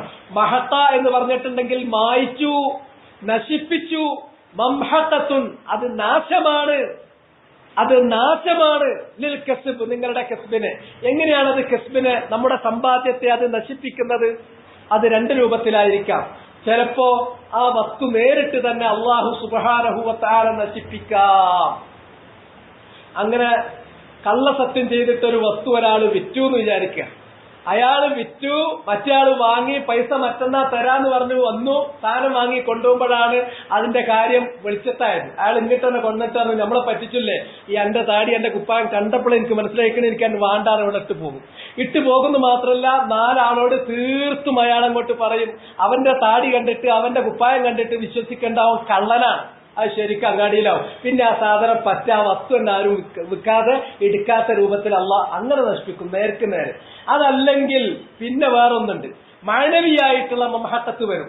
കച്ചവടത്തിനൊക്കെ ലാഭം കിട്ടി, ധാരാളം പൈസ കിട്ടി, അയാൾ തൊട്ടതൊക്കെ നല്ല ലാഭത്തിലാണ്. 2 മറിയല്ലേ, ലക്ഷങ്ങളാണ് മറിഞ്ഞത്. 15 ലക്ഷം 20 ലക്ഷം ഭൂമി എടുത്തതാ, അതൊരു 5000 ഉറുപ്പ്യക്ക് എടുത്ത ഭൂമിയാണ്. ഇപ്പൊ 50,000 വിൽക്കുന്നത്. ഒരു മാസം 2 മാസം കഴിഞ്ഞിട്ടുള്ളൂ. അല്ലെങ്കിൽ തോട്ടം ഇത്രക്കാണ് മറിച്ചത്, അല്ലെങ്കിൽ റബ്ബർ എടുത്തത് ഇത്രക്കാണ്, ഒരു മറിയാണ്. പക്ഷെ ഈ പൈസ ഒക്കെ കിട്ടി. ആ പൈസ കൊണ്ട് ഒരു ബറക്കത്തും ഇല്ലാതെ അയാൾക്ക് പരലോകത്തേക്ക് വേണ്ടിയിട്ടൊരു ഗുണം അതുകൊണ്ട് കിട്ടുന്നില്ല. അത് സമ്പാദിച്ച മാർഗം തെറ്റായി. മാത്രമല്ല അത് അള്ളാന്റെ അടുക്കൽ ഉപകരിക്കുന്ന രൂപത്തിൽ ചെലവഴിക്കാൻ അയാളുടെ മനസ്സ് സമ്മതിക്കോ? ഒരു ചില്ലിക്കാശ് അതിൽ നിന്ന് നന്മയുടെ മാർഗത്തിൽ ചെലവഴിക്കൂല. മൂന്നാമത്തത്, അയാൾക്കത് ഉപകരിക്കാൻ പറ്റോ? അയാൾക്ക് ആ പൈസ ഉണ്ട് എന്ന് പറഞ്ഞത് എണ്ണി തിട്ടപ്പെടുത്തിയിട്ട് ഇങ്ങനെ ബാഗിലും അതുപോലെ മേശയിലും ഒക്കെ കൊണ്ടുപോയി വെക്കാനല്ലാതെ അയാളൊരു ദരിദ്രനായിട്ടാണ് അയാൾ ജീവിക്കുന്നത്. അയാളുടെ എല്ലാ ബറക്കത്തും അല്ലാഹു മായ്ച്ചു കളയുന്നു. ഇങ്ങനെ മാനവിയായിട്ടാകാം, അല്ലെങ്കിൽ ഹിസ്സിയായിട്ടാകാം. ഹിസ്സിയായിട്ട് മംഹഖത്ത് വരും, അതുപോലെ തന്നെ മാനവിയായിട്ടും മംഹഖത്ത് വരും. ആ സമ്പാദ്യത്തിന്, ആ സ്വത്തിന് നാശം പിടിപെടുന്നത് ഒന്നുകിൽ ആ വസ്തുവിന് തന്നെ നേരിട്ടായിരിക്കും, അല്ലെങ്കിൽ ആ വസ്തുവിന്റെ വിലയിൽ നിന്ന് നമുക്ക് പരലോകത്തേക്കോ ദുനിയാവിലേക്കോ ഉപകരിക്കാത്ത രൂപത്തിൽ, അയാൾക്കത് ഉപകാരം ചെയ്യാത്ത രൂപത്തിൽ അള്ളാഹ് ആക്കിക്കളയും. ഇതാണ് അതിന്റെ പ്രത്യാഘാതം. അതുകൊണ്ട് നമ്മൾ മനസ്സിലാക്കുക, കുൽസിതം കാണിച്ച്, കുബുദ്ധി കാണിച്ച് എങ്ങനെയെങ്കിലും പൈസ ഉണ്ടാക്കാന്ന് വിചാരിക്കുന്ന മനസ്സിലാക്കുക, ആ പൈസ മംഹഖത്തുൽ ലിൽ കസ്ബ്, അയാളുടെ സമ്പാദ്യത്തിന്റെ നാശമാണ്. അയാളുടെ സമ്പാദ്യത്തിന് നാശമാണ്. ഇമാം മുസ്ലിമിന്റെ മറ്റു റിവായത്തുകളിലുള്ളത്, അതുപോലെ തന്നെ ഇമാം തുർമുദിയുടെ റിവായത്തിലുള്ളത് മംഹഖത്തുൽ ലിൽ ബറക, ബർക്കത്ത് അല്ലാഹു ഇല്ലാതാക്കി കളയും, ബർക്കത്ത് അല്ലാഹു സുബ്ഹാനഹു വ തആല എടുത്തു കളയും അതിൽ നിന്ന്. അതുകൊണ്ട് അത് സൂക്ഷിക്കുക. ഇവിടെ പറഞ്ഞു അൽ ഹനീഫ്, കാരണം ശപഥം ചെയ്യേണ്ട, സത്യം ചെയ്യേണ്ട മഖാമല്ല കച്ചവടം. നമ്മുടെ ഒരു ചരക്ക് ചെലവഴിക്കാൻ വേണ്ടിയിട്ട് ഉള്ളതുപോലെ അങ്ങ് പറയാം. കച്ചവടത്തിന്റെ മര്യാദ എന്താണ്? എന്റെ അടുക്കൽ ഒരു വസ്തു ഉണ്ടാവുക, അത് വേറെ ആൾക്ക് ആവശ്യം വരിക, ആ വസ്തുവിന്റെ എല്ലാ പ്രത്യേകതകളെ പോലെ തന്നെ അതിന്റെ എല്ലാ ന്യൂനതകളും അയാൾക്ക് പറഞ്ഞു കൊടുക്കുക. ഇന്ന ഗുണങ്ങളുണ്ട്, ഇന്ന ദോഷങ്ങളുണ്ട് മറച്ചു വെക്കാതെ. അയാൾ നോക്കിയിട്ട് കാണാത്ത ദോഷം ഉണ്ടെങ്കിലും കാറാണ് വിൽക്കുന്നത്, അപ്പൊ കാറ് മുമ്പൊന്ന് തട്ടിയിരുന്നു, ഇന്ന പ്രശ്നമുണ്ട്, അത് അയാൾ നോക്കിയിട്ട് കണ്ടിട്ടില്ല. ഇല്ലെങ്കിൽ അയാളോട് പറയാം, നോക്കിയാൽ കാണാനൊന്നും ഇല്ലെങ്കിലും ഒരിക്കൽ തട്ടിയിരുന്നു, അതിന്റെ ബോണറ്റ് എന്നിട്ട് മാറ്റിയതാണ്, അത് പറഞ്ഞു കൊടുക്കണം. എന്നിട്ട് അതിന്റെ ഗുണവും അതിന്റെ ദോഷവും പറഞ്ഞു കൊടുത്തു. അയാള് എനിക്ക് ഇത്ര വില കിട്ടിയാൽ ഞാനത് വിൽക്കുള്ളൂ, മറ്റേ ആൾക്ക് ആ വിലക്ക് തൃപ്തിയാണെങ്കിൽ അവർ രണ്ടുപേരും ആ വിലയുടെ കാര്യത്തിൽ തൃപ്തരാണ്. ഇതിന്റെ ദോഷങ്ങളും ഇതിന്റെ ഗുണങ്ങളും മറച്ചു വെക്കാതെ മുഴുവൻ പറഞ്ഞു കൊടുത്തു. എന്നിട്ട് അയാളെല്ലാം മനസ്സിലാക്കിയിട്ട് കാര്യങ്ങൾ കണ്ടു, ഇത് അയാൾക്ക് തൃപ്തിപ്പെട്ടാൽ അങ്ങോട്ടും ഇങ്ങോട്ടും കൈമാറാം. ഇതിന് സ്വാഭാവികമായിട്ടും അല്ലാഹു ബർക്കത്ത് ചെയ്യും. മറിച്ച് ഇതിലെന്തെങ്കിലും ഇതിന്റെ കുറ്റങ്ങളോ കുറവുകളോ ഒരാൾ മറച്ചു വെക്കുകയാണെങ്കിൽ, വഞ്ചിക്കുകയാണെങ്കിൽ ഇമാം തുർമുദിയുടെ റിവായത്ത് പ്രകാരം അവർ രണ്ടുപേരും നടത്തുന്ന ആ കച്ചവടത്തിലുള്ള ബർക്കത്ത് അല്ലാഹു നശിപ്പിച്ചു കളയും, ഇല്ലാതാക്കി കളയും. അതുകൊണ്ടാണ് ഇന്ന തുജ്ജാറ യുബ്അസൂന യൗമൽ ഖിയാമത്തി ഫുജ്ജാറ ഇല്ലാ മൻ ഇത്തഖല്ലാഹ വബർറ വസദഖ. നബി സല്ലല്ലാഹു അലൈഹി വസല്ലം അങ്ങാടിയിൽ ഇറങ്ങിയിട്ട് യാ മഅശറ തുജ്ജാർ, ഉച്ചത്തിൽ അവരെ വിളിച്ചു, കച്ചവടക്കാരുടെ സമൂഹമേ. അന്നാണ് അവർക്ക് ആദ്യമായിട്ട് താജിർ എന്നുള്ള പേര് വരുന്നത്. അതിനു മുമ്പ് നബി സല്ലല്ലാഹു അലൈഹി വസല്ലം അവരെ തുജ്ജാർ, താജിർ എന്ന് വിളിക്കുന്നതിന് മുമ്പ് കുന്നാ നുസമ്മ അസ്സമാസിറ, ഞങ്ങളെ സിംസാറുമാര് എന്നാണ് വിളിച്ചിരുന്നത്, ദല്ലാളികൾ എന്നാണ് അന്ന് പറഞ്ഞിരുന്നത്. പക്ഷെ ആ ദല്ലാളിമാര് എന്ന പേര് ഞങ്ങൾക്ക് മാറ്റിയിട്ട് തുജ്ജാർ എന്നുള്ള പേര് വിളിച്ചത് റസൂലുള്ളയാണ്. യാ മഅശറ തുജ്ജാർ, റസൂലുള്ള ഉച്ചത്തിൽ അവരെ വിളിച്ചിട്ട് പറഞ്ഞു, ഇന്ന തുജ്ജാറ യുബ്അസൂൻ യൗമൽ ഖിയാമത്തി ഫുജ്ജാറ. ഈ കച്ചവടക്കാര് ഖിയാമത്ത് നാളിൽ ഉയർത്തെഴുന്നേൽപ്പിക്കുന്നത് ആരുടെ കൂടെയാണ് എന്നറിയോ? തെമ്മാടികളുടെ കൂടെയായിരിക്കും. ഇല്ലാ മൻ ഇത്തഖല്ലാഹ വബർറ വസദഖ, അള്ളാഹുവിനെ സൂക്ഷിക്കുകയും പുണ്യം പ്രവർത്തിക്കുകയും സത്യം കച്ചവടത്തിൽ നേര് കാണിക്കുകയും ചെയ്തവനൊഴികെ. അവന് എന്തെങ്കിലും കാപട്യം കബളിപ്പിക്കലുണ്ടോ? ഇല്ല. അങ്ങനെ എന്തെങ്കിലും ഒരു കബളിപ്പിക്കൽ ഉണ്ടെങ്കിൽ മുഹഖത്ത് ബറക്കത്തു ബൈഇഹിമ, ആ കച്ചവടത്തിലുള്ള ബർക്കത്ത് അല്ലാഹു നശിപ്പിക്കുകയാണ് ചെയ്യുക. അതുകൊണ്ട് സാധാരണ അനാവശ്യമായിട്ട് എന്തിനും തൊട്ടതിനൊക്കെ വല്ലാഹ്. പിന്നെ ഇവിടെ നമ്മുടെ നാട്ടിലുള്ള വാക്കുകൾ വേറൊക്കെയാണ്, ഞാൻ പറയണില്ല, നിങ്ങൾ കേൾക്കുന്നതാണ്. കച്ചവടത്തിന് അങ്ങോട്ടും ഇങ്ങോട്ടും പറയുന്ന അത് കച്ചവട ചരക്ക് ചെലവാക്കുന്നതിന് ഉതകുന്ന ഒരു വാക്കാണ്, ശരിയാണ്. പക്ഷെ അതിന്റെ നേർ വിപരീത ഫലം മംഹഖത്തുൽ ലിൽ കസ്ബ്, അത് നിങ്ങളുടെ സമ്പാദ്യത്തെ നശിപ്പിക്കും, നിങ്ങളുടെ സമ്പാദ്യത്തിലുള്ള ബർക്കത്ത് അല്ലാഹു നശിപ്പിക്കും. അത് ചിലപ്പോൾ ഹിസ്സിയൻ, ആ വസ്തുവിനുണ്ടാകുന്ന നാശായിരിക്കാം, ചിലപ്പോൾ മഅനവിയൻ, ചിലപ്പോൾ വസ്തുവിനും അതിന്റെ വിലക്കൊന്നും കുറവൊന്നും വന്നിട്ടുണ്ടാവില്ല. പക്ഷെ മഅനവിയായിട്ട് മറ്റു രൂപത്തിൽ നിങ്ങൾക്ക് അതിന്റെ ബർക്കത്ത് ഉപയോഗിക്കാൻ പറ്റാത്ത വിധം അല്ലാഹു ആക്കി തീർക്കും. ഇത് നബി സല്ലല്ലാഹു അലൈഹി വസല്ലം പറഞ്ഞു. അപ്പൊ ഇവിടെ അനാവശ്യ സന്ദർഭങ്ങളിൽ അള്ളാഹുവിന്റെ പേര് ഉച്ചരിക്കുന്നത്, കച്ചവടത്തിന് വേണ്ടി അള്ളാഹുവിന്റെ പേര് ഉച്ചരിക്കുന്നത്, അനാവശ്യ സന്ദർഭങ്ങളിൽ ഹലിഫ് നടത്തുന്നത്, സത്യം ചെയ്യുന്നത്, ശപഥം ചെയ്യുന്നത്, അത് ദുനിയാവിൽ ചെറിയ ഗുണങ്ങളൊക്കെ ഉണ്ടാക്കും. അപ്പൊ ചില ആൾക്കാർ തെറ്റിദ്ധരിക്കും. മനുഷ്യന്മാരുടെ സ്വഭാവം ആലോചിച്ച് നോക്കി, എത്ര പറഞ്ഞു കൊടുത്താലും മനുഷ്യന്മാരിത് മനസ്സിലാക്കൂല. ഇത് നമ്മൾ പറഞ്ഞാലും ഞാനങ്ങനെ സത്യം ചെയ്യുന്നത് കച്ചവടത്തിൽ പറയലുണ്ട്, പക്ഷെ നിർബന്ധമായ നേരത്തെ ഞാൻ പറയലുള്ളൂ എന്നാണ് ഇവന്റെ മറുപടി. അപ്പം മനസ്സിന്ന് വരിക. ഞാനിത് പറയുമ്പോ ചിലരൊക്കെ മനസ്സിലുണ്ട്, സത്യം ചെയ്യലില്ലേ? ഞാൻ സത്യം ചെയ്യലുണ്ട്, പക്ഷെ എന്നാലും ആള് പറഞ്ഞ മാതിരിയൊന്നുമല്ല, ഞാൻ എപ്പോഴും സത്യം ചെയ്യലില്ല, സത്യം അല്ലാത്തതും പറയലുണ്ട്, ഇടയ്ക്കേ സത്യം പറയലുള്ളൂ, അത് അത്യാവശ്യമാണെങ്കിലേ പറയുള്ളൂ. അയാളുടെ മനസ്സ് ശൈത്താനാക്കി ചൊല്ലി പഠിപ്പിച്ചു കൊടുക്കുകയാണ്. ഞാൻ അത്യാവശ്യം എപ്പോഴല്ലേ പറഞ്ഞിട്ടുള്ളൂ. പിന്നെ മാത്രമല്ല, എനിക്ക് എന്റെ കസ്ബ് അള്ള നശിപ്പിച്ചിട്ടില്ലല്ലോ. എനിക്ക് ഉത്തരോത്തരം പുരോഗതിയാണ്. ഞാൻ 2002 എന്തുണ്ടായിരുന്നത്? 2002 എനിക്ക് ഒന്നും ഉണ്ടായിരുന്നില്ല. ആകെ ഉണ്ടായിരുന്നത് വാപ്പ തന്നിട്ടുള്ള 10 സെന്റ് സ്ഥലം, അതിന് പെര പോലും ഉണ്ടായിരുന്നില്ല. ഇപ്പൊ 2012 എനിക്ക് 10 ഏക്കർ ഭൂമി സ്വന്തമായിട്ടുണ്ട്. അതിൽ 5 ഏക്കർ റബ്ബർ വെട്ടാനുള്ളതാണ്, അതിൽ 3 ഏക്കർ കച്ചവടത്തിന് വെച്ചതാണ്, 2 ഏക്കർ അങ്ങാടിയിൽ കൊമേഴ്ഷ്യൽ പ്ലോട്ടാണ്. ഇതൊക്കെ എനിക്ക് എങ്ങനെ ഉണ്ടായത്? ഇതൊക്കെ ഞാൻ അള്ളാഹനെ സൂക്ഷിച്ചുകൊണ്ടല്ലേ? അങ്ങനെയൊന്നും കരുതണ്ട. ദുനിയാവിൽ എന്തെങ്കിലും ഒന്ന് കിട്ടുന്നത് കാണുമ്പോൾ നമ്മൾ വിചാരിക്കും ഒരു മനുഷ്യനെ നാം പരീക്ഷിച്ചു, എന്നിട്ട് അവന് നാം ദുനിയാവ് നൽകിയാൽ അവൻ പറയും, ആ പരീക്ഷണാർത്ഥം കൊടുത്തത് കണ്ടാൽ അവൻ പറയും അക്രമനി, എന്റെ റബ്ബ് എന്നെ പരീക്ഷിച്ചു എന്നാണ് അവൻ പറയുന്നത്. അതല്ല എന്നെ ബഹുമാനിച്ചു, എന്നെ ആദരിച്ചു, എന്നെ സ്നേഹിച്ചു എന്നാണ് അവന്റെ മനസ്സ് അവനോട് പറഞ്ഞുകൊണ്ടിരിക്കുന്നത്. സത്യത്തിൽ അതല്ല, അത് പരീക്ഷണാർത്ഥമാണ്. ചിലപ്പോ ഇസ്തിദ്റാജുമായിരിക്കും. ചിലപ്പോ അള്ള എന്താന്ന് ചോദിച്ചാൽ അവൻ വലിയ തമ്മാടിയാണ്, എന്നാലും അവൻ മാക്സിമം കൊടുക്കട്ടെ, ഇവിടുന്ന് സുഖിക്കട്ടെ, എന്നിട്ട് അവന്റെ ധിക്കാരത്തിന്റെ കൊടുമുടി കയറട്ടെ, അവിടെ വെച്ചിട്ട് ഒരൊറ്റപ്പിടുത്തം പിടിക്കാം എന്ന നിലക്കുമായിരിക്കും. പക്ഷെ ആളുകള് ആ അവസ്ഥ മനസ്സിലാക്കൂല.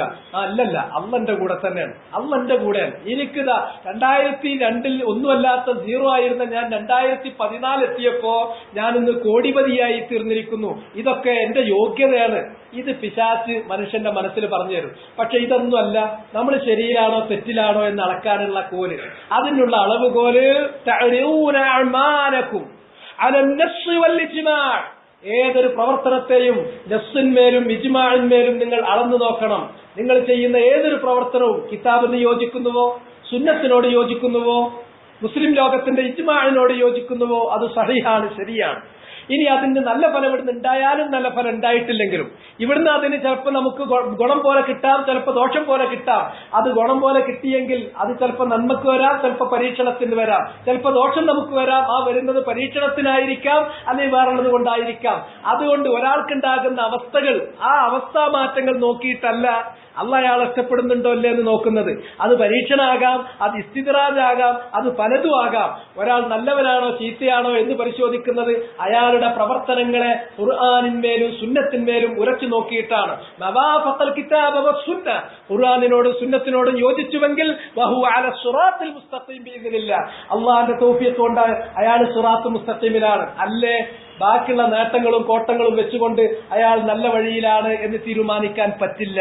വഅൻ സൽമാൻ റളിയല്ലാഹു അൻഹു, ഐ സൽമാൻ അൽ ഫാരിസി, സൽമാൻ അൽ ഫാരിസിയിൽ നിന്നുള്ള റിവായത്ത്, അദ്ദേഹം പറയുന്നു അന്ന റസൂലുള്ളാഹി സ്വല്ലല്ലാഹു അലൈഹി വസല്ലം, നബി സല്ലല്ലാഹു അലൈഹി വസല്ലമ പറഞ്ഞിട്ടുണ്ട്. സൽമാൻ അൽ ഫാരിസി എന്ന് പറഞ്ഞാൽ അബൂ അബ്ദില്ലാ അസ്ലമ മഖ്ദമൻ നബി അൽ മദീന. നബി സല്ലല്ലാഹു അലൈഹി വസല്ലമ മദീനയിൽ വരുന്ന സന്ദർഭത്തിൽ ഉടനെ നബിയെ വന്ന് കണ്ട് ഇസ്ലാം സ്വീകരിച്ചിട്ടുള്ള വ്യക്തിയാണ്. വശഹിദൽ ഖന്ദഖ്, അദ്ദേഹം ഖന്ദഖ് യുദ്ധത്തിൽ, അഹ്സാബ് യുദ്ധത്തിൽ പങ്കെടുത്തിട്ടുള്ള ആളാണ്. അദ്ദേഹത്തെ ചുറ്റിപ്പറ്റിയിട്ട് നീണ്ട ചില കഥകളൊക്കെ ഉണ്ട്. അദ്ദേഹം 10, 300, 400 വർഷമൊക്കെ ജീവിച്ചു, 300 ചില്ലാനം വർഷം ജീവിച്ചു എന്ന് പറയുന്ന ചില കഥകളുണ്ട്. പക്ഷേ ആ റിവായത്തുകളെല്ലാം ലഈഫത്തും മുൻകറത്തുമാണ്. സാധാരണഗതിയിൽ അദ്ദേഹത്തിന്റെ ജീവിതത്തെ സംബന്ധിച്ച് കിട്ടുന്ന തെളിവുകൾ വെച്ച്, സ്വീകാര്യയോഗ്യമായ തെളിവുകൾ വെച്ച് പരിശോധിക്കുകയാണെങ്കിൽ 70 ചില്ലാനം വയസ്സ് അദ്ദേഹം ജീവിച്ചു എന്നൊക്കെ തെളിയുള്ളൂ. എന്നാൽ ചില സന്ദർഭത്തിൽ ലഈഫായ ചില റിവായത്തുകൾ മുന്നിൽ കാണിച്ചുകൊണ്ട് സൽമാനുൽ ഫാരിസി 300 ചില്ലാനം വർഷം ജീവിച്ചു എന്നൊക്കെ ചിലപ്പോൾ വാദിക്കാൻ മെനക്കെടാറുണ്ട്. പക്ഷെ അതിൽ വലിയ കഴമ്പില്ല, അത് അബദ്ധമാണ് എന്നൊന്ന് സൂചിപ്പിക്കുക മാത്രമാണ് ചെയ്യുന്നത്. ഏതാണെങ്കിലും അദ്ദേഹത്തിൽ നിന്നാണ് ഹദീസ്. അദ്ദേഹം പറയുന്നു സലാസത്തുൻ, നബി സല്ലല്ലാഹു അലൈഹി വസല്ലമ പറഞ്ഞു 3 ആളുകൾ എന്ന് പറഞ്ഞാൽ 3 വിഭാഗം ആളുകൾ. ആ സലാസത്ത് 3 വിഭാഗമാണ്. ലാ യുകല്ലിമുഹുമുല്ലാഹ്, അല്ലാഹു സുബ്ഹാനഹു വ തആല അവരോട് വജിക്കുകയില്ല, അല്ലാഹു അവരോട് സംസാരിക്കുകയില്ല. അല്ലാഹു അവരോട് സംസാരിക്കുകയില്ല എന്ന് പറഞ്ഞാൽ ഇവിടെ പറയുന്ന 3 വിഭാഗവും അല്ലാഹുവിനോട് മുഴുത്ത ധിക്കാരം കാണിക്കുന്ന ആളുകളാണ്.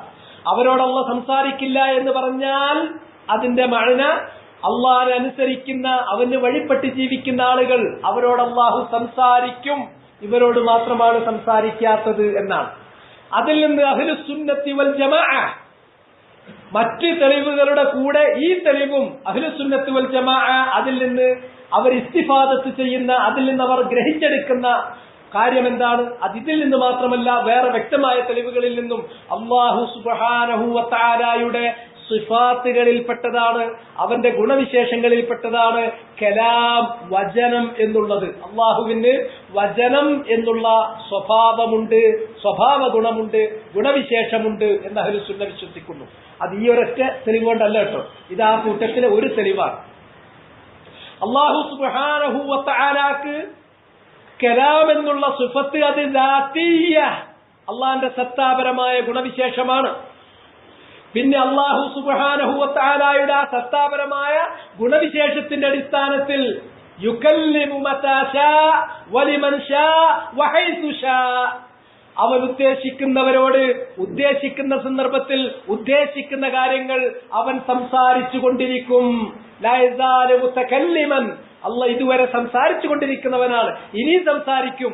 ആ സംസാരിക്കുന്ന അള്ളാഹുവിന്റെ കലാമുകൾ, ഓരോ കലാമും അവൻ ഉദ്ദേശിക്കുന്ന സമയത്ത് അപ്പപ്പോൾ സംസാരിക്കുന്നതാണ്.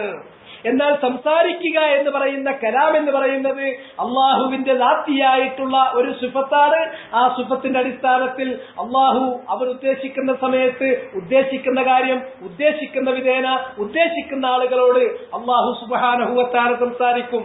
മുഹമ്മദ് നബിയോട് അള്ളാഹ് സംസാരിച്ചിട്ടുണ്ട് മെഹറാജിന്റെ സന്ദർഭത്തിൽ. അതുപോലെ തന്നെ മൂസാ നബിയോട് അള്ളാഹ് സംസാരിച്ചിട്ടുണ്ട് സീനാ പർവ്വതത്തിൽ വെച്ച്. ഈ കാര്യങ്ങളൊക്കെ ഖുർആനിലും ഹദീസിലുമായി സ്ഥിരപ്പെട്ടിട്ടുള്ള കാര്യമാണ്. എന്നാൽ ഇവിടെ സംസാരിക്കില്ല എന്ന് പറഞ്ഞ സംസാരം ഏതാണ്? രണ്ടു തരം സംസാരങ്ങളുണ്ട്. ഒന്ന് കലാമുൽ റിളാ, മറ്റൊന്ന് കലാമുൽ ഗളബ്. അള്ളാഹു കോപത്തോടു കൂടി സംസാരിക്കുന്ന സംസാരം. മറ്റൊന്ന് അള്ളാഹുവിന്റെ തൃപ്തിയോടുകൂടി അള്ളാഹ് സംസാരിക്കുന്ന സംസാരം. ഇവിടെ കലാമുർ റിളാ, അള്ളാഹ് തൃപ്തിപ്പെട്ടുകൊണ്ട് സംസാരിക്കുന്ന സംസാരമാണ് ഇവിടെ ഉദ്ദേശിക്കുന്നത്. അല്ല അവന്റെ കോപത്തിന്റെ തൗബീഹിന്റെ അധിക്ഷേപിക്കുന്ന ശിക്ഷ വിധിക്കുന്ന ആ സംസാരം എല്ലാവരോടും, അത് ഫാജിരീങ്ങളോടൊക്കെ അല്ല സംസാരിക്കും, അവരൊക്കെ തൗബീഖ് നടത്തും, അവരൊക്കെ അല്ല ശിക്ഷിക്കും. മറിച്ച് ഇവിടെ ഉദ്ദേശിക്കുന്ന സംസാരം കലാമുർ റിളാ, അള്ളാഹുവിന്റെ പൊരുത്തം ഉൾക്കൊണ്ടിട്ടുള്ള, അള്ളാഹുവിന്റെ പ്രീതി, അള്ളാഹുവിന്റെ തൃപ്തി അത് ഉൾക്കൊണ്ടിട്ടുള്ള സംസാരം. ഈ പറയുന്ന ഇനി താഴെ പറയുന്ന മൂന്ന് വിഭാഗങ്ങളോട് അള്ളാഹു സംസാരിക്കില്ല. മൂന്ന് വിഭാഗങ്ങളോട് അള്ളാഹു സംസാരിക്കില്ല. വലാ യുസക്കീഹിം, അള്ളാഹു സുബ്ഹാനഹു വ തആല അവരെ തസ്കിയത്ത് നടത്തുകയും ചെയ്യില്ല. എന്താണ് അള്ളാഹു സുബ്ഹാനഹു വ തആല തസ്കിയത്ത് നടത്തില്ല എന്ന് പറയുന്നത്? തസ്കിയത്ത് എന്നതുകൊണ്ട് ഉദ്ദേശിക്കുന്നത്, ആ തസ്കിയത്ത് കൊണ്ട് ഉദ്ദേശിക്കുന്നത് അള്ളാഹ് അവരുടെ തെറ്റുകുറ്റങ്ങളിൽ നിന്ന് അവരെ ശുദ്ധീകരിക്കില്ല. സക്ക എന്ന് പറഞ്ഞാൽ ദുനൂബുകളിൽ നിന്ന്, ആസാമുകളിൽ നിന്ന്, മആസികളിൽ നിന്ന്, മനുഷ്യൻ ചെയ്തു പോയിട്ടുള്ള തെറ്റുകളിൽ നിന്ന്, കുറ്റങ്ങളിൽ നിന്ന്, കുറ്റകൃത്യങ്ങളിൽ നിന്ന്, അതുപോലെ തന്നെ അവന്റെ നഖായിസുകളിൽ നിന്ന്, അവന്റെ മആയിബുകളിൽ നിന്ന്, അവന്റെ കുറവുകളിൽ നിന്ന് അള്ളാഹു അവനെ രക്ഷപ്പെടുത്തിയിട്ട് അവനെ ശുദ്ധീകരിക്കുകയല്ല. അവൻ തഹൂർ അല്ല. അവൻ ചെയ്ത തെറ്റും ആ തെറ്റിന്റെ പാപഭാരങ്ങളും അവനെ പൊതിഞ്ഞു നിൽക്കുകയാണ്. അല്ലാതെ അല്ലാഹു സുബ്ഹാനഹു വ തആല അവനെ തസ്കിയത്ത് നടത്തില്ല. എന്നിട്ട് വലഹും അദാബുൻ അലീം, അവർക്ക് വേദനിപ്പിക്കുന്ന ശിക്ഷയുമുണ്ട്. മൂന്ന് കാര്യങ്ങളാണ് പറഞ്ഞത്. മൂന്ന് വിഭാഗം ആളുകൾ, അവരോട് അല്ലാഹു റിളയുടെ, അള്ളാഹുവിന്റെ പ്രീതി, അവന്റെ പൊരുത്തം ഉൾക്കൊള്ളുന്ന ഒരു വാക്ക് അള്ളാഹു അവരോട് സംസാരിക്കില്ല. അള്ളാഹു സുബ്ഹാനഹു വ തആല അവരുടെ പാപങ്ങളിൽ നിന്നും കുറ്റകൃത്യങ്ങളിൽ നിന്നും കുറവുകളിൽ നിന്നും അള്ളാഹ് അവരെ ശുദ്ധീകരിച്ചു കൊണ്ടുവരികയുമില്ല. അവർക്ക് വേദനാജനകമായ ശിക്ഷയുണ്ട്. മറ്റു ചില റിവായത്തുകളിൽ വലാ യൻദുറു ഇലൈഹിം, അള്ളാഹു അവരിലേക്ക് നോക്കൂല. അള്ളാഹു സുബ്ഹാനഹു വ തആല അവന്റെ റിളയോടുകൂടി ഒരു സൃഷ്ടിയിലേക്ക് നോക്കിക്കഴിഞ്ഞാൽ റഹിമ, ആ സൃഷ്ടിയോട് അള്ളാഹു റഹ്മത്ത് ചെയ്തിരിക്കും. അള്ളാഹ് ഒരുത്തനെ റഹ്മത്ത് ചെയ്യാൻ ഉദ്ദേശിച്ചിട്ടില്ല. അവൻ അള്ളാഹിന്റെ റഹ്മത്തിന്റെ യോഗ്യനായ മനുഷ്യനല്ല. അവൻ അത്രയും വലിയ പാപിയാണ് എങ്കിൽ അള്ളാഹു അവന്റെ നേരെ അവന്റെ ആ കാരുണ്യത്തിന്റെ കണ്ണുകൊണ്ട് അവൻ അള്ളാഹു സുബ്ഹാനഹു വ തആല അവനിലേക്ക് കാരുണ്യം വർഷിപ്പിക്കുന്നതിന് കാരണമാകുന്ന വിധത്തിൽ അള്ളാഹ് അവനിലേക്ക് നോക്കുകയില്ല. അള്ളാഹ് നോക്കിയാലോ, അള്ളാഹിന്റെ ഒരു നോട്ടം കിട്ടിയാൽ ഉറപ്പിക്കാം റഹിമ, അള്ളാഹിന്റെ റഹ്മത്തിന് അവന് അർഹനായി, അള്ളാഹിന്റെ റഹ്മത്ത് അവന് കിട്ടുക തന്നെ ചെയ്യുമെന്ന്. അതുകൊണ്ട് ഈ നാല് കാര്യങ്ങളും വ്യത്യസ്ത റിവായത്തുകൾ വെച്ചുകൊണ്ട് ലാ യുകല്ലിമുഹും വലാ യൻദുറു ഇലൈഹിം വലാ യുസക്കീഹിം വലഹും അദാബുൻ അലീം, അള്ളാഹ് അവരോട് തൃപ്തിയടങ്ങുന്ന ഒരു വാക്ക് പറയുകയോ അള്ളാഹു അവരെ ഒന്ന് നോക്കുകയോ നോക്കിക്കഴിഞ്ഞാൽ അവൻ റഹ്മത്ത് ചെയ്യും. അതുപോലെ തന്നെ അവരുടെ തെറ്റുകളിൽ നിന്നും കുറ്റങ്ങളിൽ നിന്നും അവരുടെ കുറവുകളിൽ നിന്നും അള്ളാഹ് ശുദ്ധീകരിച്ച് പരിഹരിച്ച് അവരെ കൊണ്ടുവരികയോ ചെയ്യില്ല. വലഹും അദാബുൻ അലീം, അവർക്ക് അവിടെ വേദനിപ്പിക്കുന്ന ശിക്ഷയുണ്ടായിരിക്കും. ഏതാണ് ആ വിഭാഗം? ഒന്ന് ഉശൈമിത്തുൻ സാനിൻ, ചില റിവായത്തുകളിൽ ഷെയ്ഖുൻ സാനിൻ എന്ന് കാണാൻ പറ്റും. വൃദ്ധനായ ഒരു വ്യഭിചാരി. വ്യഭിചാരം എന്ന് പറയുന്നതിന് രണ്ടവസ്ഥയുണ്ട്. ഒന്ന് ദാത്തിയായി തന്നെ വ്യഭിചാരം, ഒരാൾ വ്യഭിചരിക്കുക എന്നുള്ളത് അയാളുടെ ദാത്തിയായ അയാളുടെ സ്വഭാവത്തിൽ ഊട്ടപ്പെട്ട് കഴിഞ്ഞിട്ടുള്ള ഒരു വീക്ക്നെസ് ആയിരിക്കും. അതെപ്പോഴും അയാൾ യുവാവായപ്പോഴും അങ്ങനെയാണ്, അയാൾ മധ്യവയസ്കനായപ്പോഴും അങ്ങനെയാണ്, വൃദ്ധനായപ്പോഴും അങ്ങനെയാണ്. കാരണം അയാൾ അള്ളാഹുവിനെ ഒരിക്കലും സൂക്ഷിക്കാത്തവനാണ്. അള്ളാഹുവിന് ഒരു പവിത്രതയും കൽപ്പിക്കുന്നില്ല. അതുകൊണ്ട് ഈ തെറ്റുകളൊന്നും അയാൾക്ക് ഒരു പ്രശ്നമല്ല. അങ്ങനെ തെറ്റ് ചെയ്യുന്ന ആളുകളുണ്ട്. രണ്ടാമത് സിഫാത്തിയായിട്ടുള്ള സിന വന്നു പോകുന്നുണ്ട്. അതെങ്ങനെയെന്ന് ചോദിച്ചാൽ അള്ളാഹിനെ സൂക്ഷിക്കുന്ന ആളാണ്, മുവഹിദാണ്, അള്ളാഹിനെ പേടിയൊക്കെ ഉണ്ട്. പക്ഷെ അദ്ദേഹത്തിന്റെ അനുശബാബി, യുവത്വം തുളുമ്പുന്ന പ്രായത്തിലാണ്. അയാൾ ഒന്നുകിൽ ഭാര്യ അയാളുടെ അടുത്തില്ല, അയാൾ മറ്റൊരു നാട്ടിലാണ് കുറെ ആയിട്ട്, അതല്ലെങ്കിൽ അയാൾ അവിവാഹിതനാണ്. ഒരു സമയത്ത് അയാൾ എത്രയായിട്ടും അയാൾക്ക് അങ്ങോട്ട് പിടിച്ചു നിൽക്കാൻ കഴിഞ്ഞില്ല, അയാളുടെ ശഹുവത്ത് അയാൾ അതിജയിച്ചു പോയി. അങ്ങനെയുള്ളൊരു ഘട്ടമുണ്ട്. ഇത് രണ്ടും രണ്ടായിട്ട് തന്നെയാണ്. അപ്പോ ആ തെറ്റ് ചെയ്യാനുള്ള ദാഇയ, അതിനുള്ള പ്രേരണ, ആ പ്രേരണയുടെ അടിസ്ഥാനത്തിൽ ദാത്തിയത്തായ മാസൂയത്തും സുഫാത്തിയത്തായ മാസൂയത്തുമായിട്ട് തെറ്റുകളെ രണ്ടായിട്ട് വേർതിരിക്കാറുണ്ട്. ഒന്ന്, അതൊരു തെറ്റായി തോന്നൂല, അയാൾ അങ്ങനെ തന്നെയാണ്. അയാളുടെ സെക്ഷൽ അപ്പറ്റൈറ്റ് എന്ന് പറയുന്നത് പറ്റ കെട്ടടങ്ങിയിട്ടുണ്ട്, വലിയ ആവശ്യക്കാരനൊന്നുമല്ല, എന്നാലും അയാൾ വ്യഭിചാരിയാണ്. കാരണം അത് ശീലിച്ചതാണ്. ആ തെറ്റിനോട് അത്രയൊക്കെ അയാൾക്ക് ഗൗരവം തോന്നുന്നുള്ളൂ. അങ്ങനെയുള്ള ഒരാളെ അള്ളാഹു വെറുതെ വിടില്ല. അതുകൊണ്ട് തന്നെ ശിക്ഷ വന്നപ്പോ നിങ്ങൾ കണ്ടില്ലേ, ദുനിയാവ് കൊടുക്കുന്ന ശിക്ഷ പോലും അവിവാഹിതനായ ഒരു വ്യഭിചാരിയാണെങ്കിൽ ആ വ്യഭിചാരത്തെ ഒരു അപഥസഞ്ചാരത്തിന്റെ ഗണത്തിൽ ഉൾപ്പെടുത്തി 100 കൊടുത്തു വിട്ടേക്കും, 100 അടി കൊടുക്കും. മറിച്ച് മനോഹരിയായ ഒരു ഭാര്യ, സുന്ദരിയായ ഒരു ഭാര്യ വീട്ടിലുണ്ട്, അയാൾ വിവാഹിതനാണ്, എന്നിട്ടും അയാൾക്ക് വ്യഭിചാരം എന്ന് പറയുന്ന ഒരു പ്രശ്നമായി തോന്നുന്നില്ല. അയാൾ അത്തരക്കാരനാണ് എങ്കിൽ അയാളെ പിന്നെ ഈ സമൂഹത്തിൽ ജീവിക്കാൻ വിട്ടാൽ അയാൾ മാത്രമല്ല ബാക്കിയുള്ളവരെയും കേടുവരുത്തും, അയലോക്കത്തുള്ള സ്ത്രീകൾക്ക് ജീവിക്കാൻ പറ്റില്ല എന്ന സ്ഥിതി വരുമ്പോൾ അത്തരം സന്ദർഭത്തിൽ അത് എലിമിനേറ്റ് ചെയ്യപ്പെടണം. അപ്പൊ കല്ലെറിയേണ്ടി വരും. പരസ്യമായിട്ട് 4 ആൾ സാക്ഷി പറയാവുന്ന തരത്തിൽ അയാളുടെ വ്യഭിചാരം പരസ്യപ്പെട്ടാൽ, അല്ലെങ്കിൽ അയാൾ തുറന്നു സമ്മതിച്ചാൽ അയാളെ കല്ലെറിയേണ്ടി വരും. ആ ശിക്ഷയിൽ പോലും ആ വ്യത്യാസം കാണും. പരലോകത്തെത്തുമ്പോഴും ആ വ്യത്യാസം കാണും. പരലോകത്തെത്തുമ്പോ അല്ലാഹു സുബ്ഹാനഹു വ തആലാന്റെ വശീയത്തിലാണ് സിന. സിന എന്ന് പറയുന്നത് മാസിയത്താണ്, തെറ്റാണ്. അള്ളാഹു ഉദ്ദേശിച്ചവർക്ക് പുറത്തു കൊടുക്കും, അള്ളാഹു ഉദ്ദേശിച്ചവരെ അതിന്റെ പേരിൽ ശിക്ഷിച്ചു എന്ന് വരും. എന്നാൽ അള്ളാഹ് ഏറെ പുറത്തു കൊടുക്കാൻ സാധ്യതയുള്ള വിഭാഗം യുവത്വത്തിലുള്ള ആളുകളാണ്.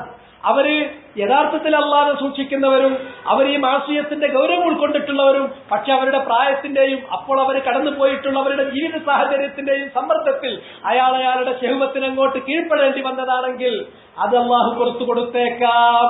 എന്നാൽ ഷെയ്ഖുൻ സാനിൻ, ഇതൊന്നും ആവശ്യമുള്ള ആളൊന്നും അല്ല കക്ഷി, അതൊക്കെ എന്തോ തണുത്തു പോയിട്ടുണ്ട്. പക്ഷെ എന്നിരുന്നാലും അത് ശീലിച്ചതാണ്, പഠിച്ചതല്ലേ പാടുള്ളൂ. അയാളെ അല്ലാഹു ലാ യൻദുറുല്ലാഹു ഇലൈഹി വലാ യുസക്കീഹിം വലാ യുകല്ലിമുഹും വലഹും അദാബുൻ അലീം. അവരെ ഹത്തിൽ പറഞ്ഞത് 4 കാര്യമാണ്. ഒന്ന്, വൃത്തിയുള്ള ഒരു വാക്ക് അല്ലാഹു അവരോട് ഉച്ചരിക്കില്ല.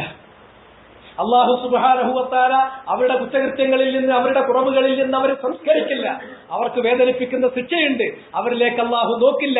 അവരെങ്ങാണ്ട് നോക്കിയിരുന്നുവെങ്കിൽ അവരിൽ അല്ലാഹു അവന്റെ റഹ്മത്ത് ചൊരിയുമായിരുന്നു. ആ നോട്ടം അവരിലേക്ക് അവൻ നോക്കൂല. ഒന്ന് ഷെയ്മിത്ത്, ക്ഷമത്വ എന്ന് പറഞ്ഞാൽ കലർന്നു എന്ന വാക്കിന്റെ അർത്ഥം. ക്ഷമത്വ എന്താ കലരുന്നത്? എന്റെ തലേക്ക് നോക്കിയാൽ കാണുന്ന ഈ അവസ്ഥ, എന്ത്, വെളുത്ത മുടിയും കറുത്ത മുടിയും തമ്മിൽ കലർന്നു നിന്നാൽ അതിനാണ് ക്ഷമത്വ എന്ന് പറയുന്നത്. അത് ഈ ആൾ ഇങ്ങനത്തെ ഒരാൾ മോശക്കാരനായതുകൊണ്ട് അവനെ സുഖീർ ചെയ്യാൻ വേണ്ടി ഉഷൈമിത്ത് ഒരു കൊച്ചു തന്ത, ഒരു നിലവാരമില്ലാത്തൊരു വൃദ്ധൻ, അയാൾ ചെയ്യുന്ന തെറ്റിനോടുള്ള ഇൻകാർ, അതിനോടുള്ള ഇസ്തിൻകാർ, ആ കാരണത്താലാണ് ഉഷൈമിത്ത് എന്ന് തസ്ഗീർ ചെയ്ത് പറഞ്ഞിട്ടുള്ളത്. ഒരു കക്ഷി ഇതാണ്. രണ്ടാമത്തേത് വആയിലുൻ മുസ്തക്ബിർ. ആയിലുൻ മുസ്തക്ബിർ എന്ന് പറഞ്ഞാൽ അഹങ്കാരമാണ്. അഹങ്കരിക്കുന്ന ആൾക്കാണ് മുസ്തക്ബിർ എന്ന് പറയാം. പക്ഷെ അഹങ്കരിക്കുന്ന ആളുകളിൽ ചിലപ്പോൾ അഹങ്കാരം വരും. എങ്ങനെ? ചിലരുടെ ജീവിത സാഹചര്യത്തിൽ അത് വന്നു പോകാനുള്ള സാധ്യതകൾ ഏറെയാണ്. നല്ല സമ്പത്തുള്ള ആള്, നല്ല ഭംഗിയുള്ള ആള്, നല്ല തറവാട്ട് പിറന്ന ആള്, വലിയ പ്രതാപമുള്ള ആള്, അപ്പർ ലേശം അത് ആ സാഹചര്യത്തിന്റെ സമ്മർദ്ദത്തിൽ അയാളിൽ ഒരു ഗർവ് വന്നിരിക്കാം. കിബിർ എന്ന് പറയുന്നത് രണ്ട് തരത്തിലുണ്ട് കേട്ടോ. ആദ്യത്തെ കിബിർ ആർക്കും പറ്റിയതല്ല. ആദ്യത്തെ കിബിർ എന്ന് പറഞ്ഞിട്ടുണ്ടെങ്കിൽ യസ്തക്ബിറു അനിൽ ഹഖ്, സത്യം അത് സ്വീകരിക്കുന്നതിന് വിമുഖത കാണിക്കുന്ന, സത്യം സ്വീകരിക്കാതെ അഹങ്കരിക്കുന്നത്, അതാണ് കിബറിലെ ഒന്നാമത്തെ കിബർ. യസ്തക്ബിറു അനിൽ ഹഖ് വഅനിൽ ഖുദൂഇ ലിസൗലത്തിൽ ഹഖ്, സത്യത്തിന് ഒരാൾ കീഴ്പ്പെടില്ല, സത്യത്തിന്റെ ആ ആധിപത്യത്തിന്, സത്യത്തിന്റെ ആ മേൽക്കോയ്മ അംഗീകരിക്കാൻ തയ്യാറില്ല. അതാർക്കും നല്ലതല്ല. അതാണ് ഏറ്റവും വലിയ കിബർ. രണ്ടാമത്തേത് അൽ ഇസ്തിക്ബാർ, രണ്ടാമത്തേത് ഇസ്തിക്ബാറു അലൽ ഖൽഖ്, അള്ളാന്റെ സൃഷ്ടികളുടെ കാണുമ്പോ ഓനൊക്കെ ഒരു കീടം, ഞാനോ വലിയവൻ, മറ്റുള്ളവരെ ചെറുതായി കാണുന്ന ഒരു കിബറുണ്ട്. ആ കിബറാണ് ഇവിടെ പറയുന്നത്. ആ കിബർ ചിലപ്പോൾ വരും ഒരാളുടെ ജാഹിന്റെ പേരിൽ, ഒരാളുടെ മാലിന്റെ പേരിൽ, ഒരാളുടെ ജമാലിന്റെ പേരിൽ, സൗന്ദര്യത്തിന്റെ പേരിൽ, സമ്പത്തിന്റെ പേരിൽ, പ്രതാപത്തിന്റെ പേരിലൊക്കെ വരും. അത് ചിലപ്പോൾ വരാം. അങ്ങനെ അതും വരാൻ പാടില്ലാത്തതാണ്. അങ്ങനത്തെ ഒരു സാഹചര്യത്തിൽ ലേശം ജനങ്ങളുടെ മേലൊരു കിബർ ഒരാൾ കാണിച്ചാൽ അത് അള്ളാഹുവിന്റെ വശീയത്തിലാണ്. അള്ളാഹ് അയാളോട് പൊറുക്കാതിരിക്കാം, നമുക്കറിയില്ല. എന്നാൽ ഒരാൾ 5 കാശില്ലാത്ത എരപ്പാളിയാണ് അവൻ. അവൻ ഒരു തികഞ്ഞ എരപ്പാളിയാണ്. 5 കാശില്ല. അവരെ കണ്ടാൽ ഒരു വില വെക്കാനുള്ള ഒരു യോഗ്യതയും, ശാരീരിക യോഗ്യതല്ല, കുടുംബപരമായ യോഗ്യതല്ല, സാമ്പത്തികമായ യോഗ്യതല്ല, പ്രതാപമല്ല, ഒന്നുമില്ല. പക്ഷേ ഒന്നുമില്ലാത്ത ഈ നക്കാപ്പിച്ചായിട്ടുള്ള ആള്, അവനോടൊന്ന് സംസാരിച്ചു നോക്കിയാലോ അവരെല്ലാരും മീതെയാണ്. ബാക്കിയുള്ളവരൊക്കെ അവന്റെ കാൽ കീഴിലെ കീടങ്ങളാണ്. എല്ലാവരെയും അവൻ ഇടിച്ചു താഴ്ത്തുന്നു. അതാണ് ആയിലും മുസ്തക്ബിർ, എരപ്പാടിയായ അഹങ്കാരി. അവന് അങ്ങനെ ഒരു അഹങ്കാരം കാണിക്കേണ്ട ഒരു സാഹചര്യം പോലും ഇല്ലാന്നിട്ട് പോലും അയാൾ അഹങ്കരിക്കുന്നുവെങ്കിൽ കിബർ എന്ന് പറയുന്നത് ജാതിയാണ്. അയാളുടെ പ്രകൃതത്തിൽ ഊട്ടപ്പെട്ടിട്ടുള്ള, അയാളുടെ സ്വഭാവത്തിൽ അലിഞ്ഞു ചേർന്നിട്ടുള്ള ഒരു കാര്യമാണ്. അയാളെ അല്ലാഹു ലാ യുകല്ലിമുഹുമുല്ലാഹ് വലാ യുസക്കീഹിം വലഹും അദാബുൻ അലീം. അല്ലാഹു അവരോട് സംസാരിക്കില്ല, അവന്റെ തൃപ്തിയോട് കൂടിയുള്ള ഒരു സംസാരം. അള്ളാഹു അവരിലേക്ക് നോക്കില്ല. നോക്കിയിരുന്നുവെങ്കിൽ അവരോട് കനിവ് കാണിക്കുമായിരുന്നു. പക്ഷെ ആ കനിവ് കിട്ടില്ല, അള്ളാഹു അവരോട് നോക്കില്ല. അള്ളാഹു സുബ്ഹാനഹു വ തആല അവരുടെ ഈ കുറ്റത്തിൽ നിന്ന്, കുറവിൽ നിന്ന് അവരെ ശുദ്ധീകരിച്ചു കൊണ്ടുവരികയുമില്ല. അവർക്ക് ഏറ്റവും വേദനിപ്പിക്കുന്ന ശിക്ഷ കൊടുക്കുകയും ചെയ്യും. മൂന്നാമത്തെ ആള്, അതാണ് മഹല്ലു ഷാഹിദ്, നമ്മുടെ ഈ അധ്യായവുമായി ബന്ധപ്പെട്ടിട്ടുള്ളത്. റജുലുൻ ജഅല ബിളാഅതഹു ജഅല അല്ലാഹ ബിളാഅതഹു, ഒരു മനുഷ്യൻ അയാൾ അള്ളാഹുവിനെ തന്റെ കച്ചവടച്ചരക്കാക്കി വെച്ചിരിക്കുന്നു. ജഅല, അയാൾ ആക്കി വെച്ചിരിക്കുന്നു. ആര്? അള്ളാഹുവിനെ എന്താക്കി വെച്ചു? അള്ളാഹ് എന്ന് പറഞ്ഞാൽ മഅബൂദായി, ഇലാഹായി, ഖാലിഖായി നമ്മൾ കാണുക. എന്നിട്ട് അങ്ങേയറ്റത്തെ വഖാറ് കാണിക്കുക. അമാനക്കും ലാ തർജൂന ലില്ലാഹി വഖാറ, അങ്ങേയറ്റത്തെ മഹബത്ത് ഉണ്ടാകുക. അതിനപ്പുറം ഒരു മഹബത്ത് നമുക്കില്ല. ഏറ്റവും അങ്ങേയറ്റത്തെ മഹബത്ത് ഉണ്ടാകുക, അങ്ങേയറ്റത്തെ റജാ ഉണ്ടാകുക, തികഞ്ഞ പ്രതീക്ഷ. അതിനപ്പുറം ഒരു പ്രതീക്ഷയില്ല. ഭയപ്പെടുക, അങ്ങേയറ്റത്തെ ഭയപ്പാട്, അതിനപ്പുറം ഒരു ഭയപ്പാടില്ല. അതിന് പകരം അല്ലാഹ് എന്നുള്ള വാക്ക് അതവന്റെ നാവിൽ ആവശ്യത്തിനും അനാവശ്യത്തിനും ഇങ്ങനെ വരികയാണ്. എന്തിനു വേണ്ടി? അവന്റെ കച്ചവട ആവശ്യത്തിന് വേണ്ടിയിട്ട്. അങ്ങനെ അല്ലാഹ് എന്നുള്ള ഇസ്മുൽ ജലാല അവന്റെ കച്ചവടച്ചരക്കാക്കി മാറ്റിയിരിക്കുന്നു അവൻ. ഹദീസിന്റെ പദപ്രയോഗം വളരെ ഗൗരവമുള്ളതാണ്. ഇത് നമുക്ക് തന്നെ തോന്നും. ചില ആളുകൾ കച്ചവടത്തിന്റെ വർത്താനം പറയുമ്പോ അല്ലാഹ് അപ്പം അതുവരെ അല്ലാത്ത ഒരു ഇൻഷാ അല്ലാഹ് ഉണ്ട്. അതെങ്ങനെ ഇൻഷാ അല്ലാഹ്? എവിടെ ഇൻഷാ അല്ലാഹ് വെക്കേണ്ടത് പോലും ഉണ്ടാവില്ല. ഇന്നലെ ഞാൻ പോയി ഇൻഷാ അല്ലാഹ് എന്ന് പറയാൻ വേണ്ടി പറഞ്ഞത് വലാ തഖൂലന്ന ലിശൈഇൻ, ഒരു കാര്യത്തെ സംബന്ധിച്ചു നീ പറയരുത്. ഫഅലുൽ ദാലിക ഗദൻ, ആ കാര്യം നീ നാളെ ചെയ്യാൻ പോകുന്ന, ഭാവിയിൽ ചെയ്യാൻ പോകുന്ന ഒരു കാര്യം നീ പറയരുത്. ഇല്ലാ യശാ അല്ലാഹ്, അള്ളാന്റെ മശിയത്തുണ്ടെങ്കിൽ എന്നല്ലാതെ. അവിടെയാണ് ഇൻഷാ അല്ലാഹ് വേണ്ടത്. ചിലര് കണ്ടാ അപ്പൊ കൈ വിട്ട് പിടിച്ചു, പിന്നെ ഇവിടെ മെസ്സേജ് ചെയ്ത് ഇവിടെ തുടങ്ങി, അതിലൊക്കെ ഇൻഷാ അല്ലാഹ് ഉണ്ടാവും. എന്തിനാ ഇൻഷാ അല്ലാഹ്? അള്ളാഹ് എന്നുള്ള ഈ വാക്ക് ഇവർക്ക് വേറെ ചിലതിനുള്ള ഒരു കച്ചവടച്ചരക്കാണ്. ആ ഇസ്മുൽ ജലാലയെ വില കെടുത്തുന്നവരാണ്. അത് എവിടേക്ക് എത്തുകയെന്ന് ചോദിച്ചാൽ അത് തഅ്ളീമിൽ കുറവ് വരുത്തും. തഅ്ളീം എന്ന് പറയുന്നത് തൗഹീദിന്റെ പൂർണ്ണതയ്ക്ക് അവിഭാജ്യമായ കാര്യമാണ്. അപ്പൊ തൗഹീദിൽ തന്നെ കുറവ് വരും. അതുകൊണ്ടാണ് മുസന്നിഫ് റഹിമഹുല്ലാഹ് ഈ അധ്യായം തന്നെ ഇവിടെ എടുത്തു ചേർത്തിട്ടുള്ളത്. അവൻ അല്ലാഹുവിനാക്കി തീർക്കുന്നു. എന്താക്കുന്നു? ബിളാഅതഹു, അവന്റെ കച്ചവടച്ചരക്കാക്കുന്നു. ലാ യശ്തരി, അള്ളാഹനെ കച്ചവടച്ചരക്കാക്കുന്നു എന്ന് പറഞ്ഞാൽ നബി സല്ലല്ലാഹു അലൈഹി വസല്ലമ അത് ബയാൻ ചെയ്തു. അതിനാൽ റസൂലുള്ളാഹിന്റെ ഈ ബയാനോട് കൂടി വേണം ആ വാക്കിനെ മനസ്സിലാക്കാനും ആ വാക്കിനെ ഗ്രഹിക്കാനും ആ വാക്കിനെ വ്യാഖ്യാനിക്കാനും നമ്മൾ കാര്യങ്ങൾ വിശദീകരിക്കാനും. എന്താ റസൂലുള്ളാഹി വിശദീകരിച്ചത്? ലാ യശ്തരി ഇല്ലാ ബിയമീനി, അയാളൊരു കാര്യം വാങ്ങുകയാണെങ്കിൽ ഒരു യമീൻ, ഒരു ശപഥം, ഒരു സത്യം ചെയ്തിട്ടേ വാങ്ങുള്ളൂ. വലാ യബീഉ ഇല്ലാ ബിയമീനി, അയാൾ ഒരു വസ്തു വിൽക്കുകയാണെങ്കിൽ അതിനും അള്ളാഹനെ ചൊല്ലിക്കൊണ്ടുള്ള ഒരു സത്യം, ഒരു ശപഥം ഉച്ചരിച്ചിട്ട് അയാൾ വിൽക്കുള്ളൂ. എന്ത് വാങ്ങിയാലും എന്ത് വിറ്റാലും വല്ലാത്തൊരു പരിപാടിയില്ല. അള്ളാഹിന്റെ വില കെടുത്തുന്ന, അള്ളാഹുവിനോടുള്ള തഅ്ളീമിൽ ഭംഗം വരുത്തുന്ന, അള്ളാഹിനോടുള്ള ഹൈബത്തും വഖാറും ഇല്ലാതായി പോകുന്ന ഈ പരിപാടിയോട് കൂടി മാത്രമേ അയാൾ ഒന്ന് വിൽക്കുകയോ വാങ്ങുകയോ ചെയ്യുകയുള്ളൂ. റവാഹു തബറാനിയു ബിസനദിൻ സഹീഹ്, തബറാനി സഹീഹായ സനദോട് കൂടി ഉദ്ധരിച്ചിട്ടുള്ളതാണ്. അതിന്റെ സനദ് സഹീഹാണെന്ന് ആധുനികരായിട്ടുള്ള നിരൂപക പണ്ഡിതന്മാരും രേഖപ്പെടുത്തിയിട്ടുള്ളതാണ്. ഈ മൂന്ന് വിഭാഗം ആളുകൾ, ഒന്ന് ഉശൈബത്തുൻ ജാനിൻ, രണ്ട് ആയിനും മുസ്തക്ബിർ, മൂന്നാമത്തെ ഒരു മനുഷ്യൻ എന്ന് പറഞ്ഞാൽ റജുലുൻ ജഅലല്ലാഹ ബിളാഅതഹു, അള്ളാഹുവിനെ അവന്റെ കച്ചവടച്ചരക്കാക്കി എന്ന് പറഞ്ഞാൽ ലാ യശ്തരി ഇല്ലാ ബിയമീനി വലാ യബീഉ ഇല്ലാ ബിയമീനി, അയാൾ വാങ്ങിയാലും കൊടുത്താലും അള്ളാഹിന്റെ പേര് ചൊല്ലിക്കൊണ്ടുള്ള ഒരു ശപഥം, ഒരു സത്യം ചെയ്തിട്ട് മാത്രമേ അയാൾ വാങ്ങുള്ളൂ, കൊടുക്കുള്ളൂ. അനാവശ്യ സന്ദർഭങ്ങളിൽ ഇങ്ങനെ സത്യം ചെയ്യുന്നത്, ശപഥം ചെയ്യുന്നത്, വർദ്ധിപ്പിക്കുന്നത്, അനാവശ്യ സന്ദർഭങ്ങളിൽ ചെയ്യുന്നത് അത് അള്ളാഹുവിന്റെ തഅ്ളീമിൽ കുറവ് വരുത്തും. അള്ളാഹിന്റെ തഅ്ളീമിന് കുറവ് സംഭവിച്ചു കഴിഞ്ഞിട്ടുണ്ടെങ്കിൽ അത് നമ്മുടെ തൗഹീദിന് ഭംഗം വരുത്തും, അത് തൗഹീദിനെ ബാധിക്കുന്നു. അതുകൊണ്ടാണ് ഇത് തൗഹീദിന്റെ മസലകളിൽ ഉൾപ്പെടുത്തിയിട്ടുള്ളത്. ഖാലൽ ഹസനു, അതിനുശേഷം മുസന്നിഫ് റഹിമഹുല്ലാഹ് പറയുന്നു, വഫി സഹീഹ്, സഹീഹിലുണ്ട് അത്. വഫി സഹീഹൈനി, സഹീഹിൽ മാത്രമല്ല ബുഖാരിയിലും മുസ്ലിമിലും തന്നെ ഉണ്ട്. എന്താണുള്ളത്? അൻ ഇമ്രാൻ ഇബ്നു ഹുസൈൻ, ഇമ്രാൻ ഇബ്നു ഹുസൈനിൽ നിന്നുണ്ട്. അതുപോലെ തന്നെ അബ്ദുല്ലാഹിബ്നു അംറിൽ നിന്നുണ്ട്. അതുപോലെ തന്നെ അബ്ദുല്ലാഹിബ്നു മസ്ഊദിൽ നിന്നുണ്ട്. പല സ്വഹാബിമാരിൽ നിന്നും ഉദ്ധരിക്കപ്പെട്ടിട്ടുള്ള ഹദീസാണ്.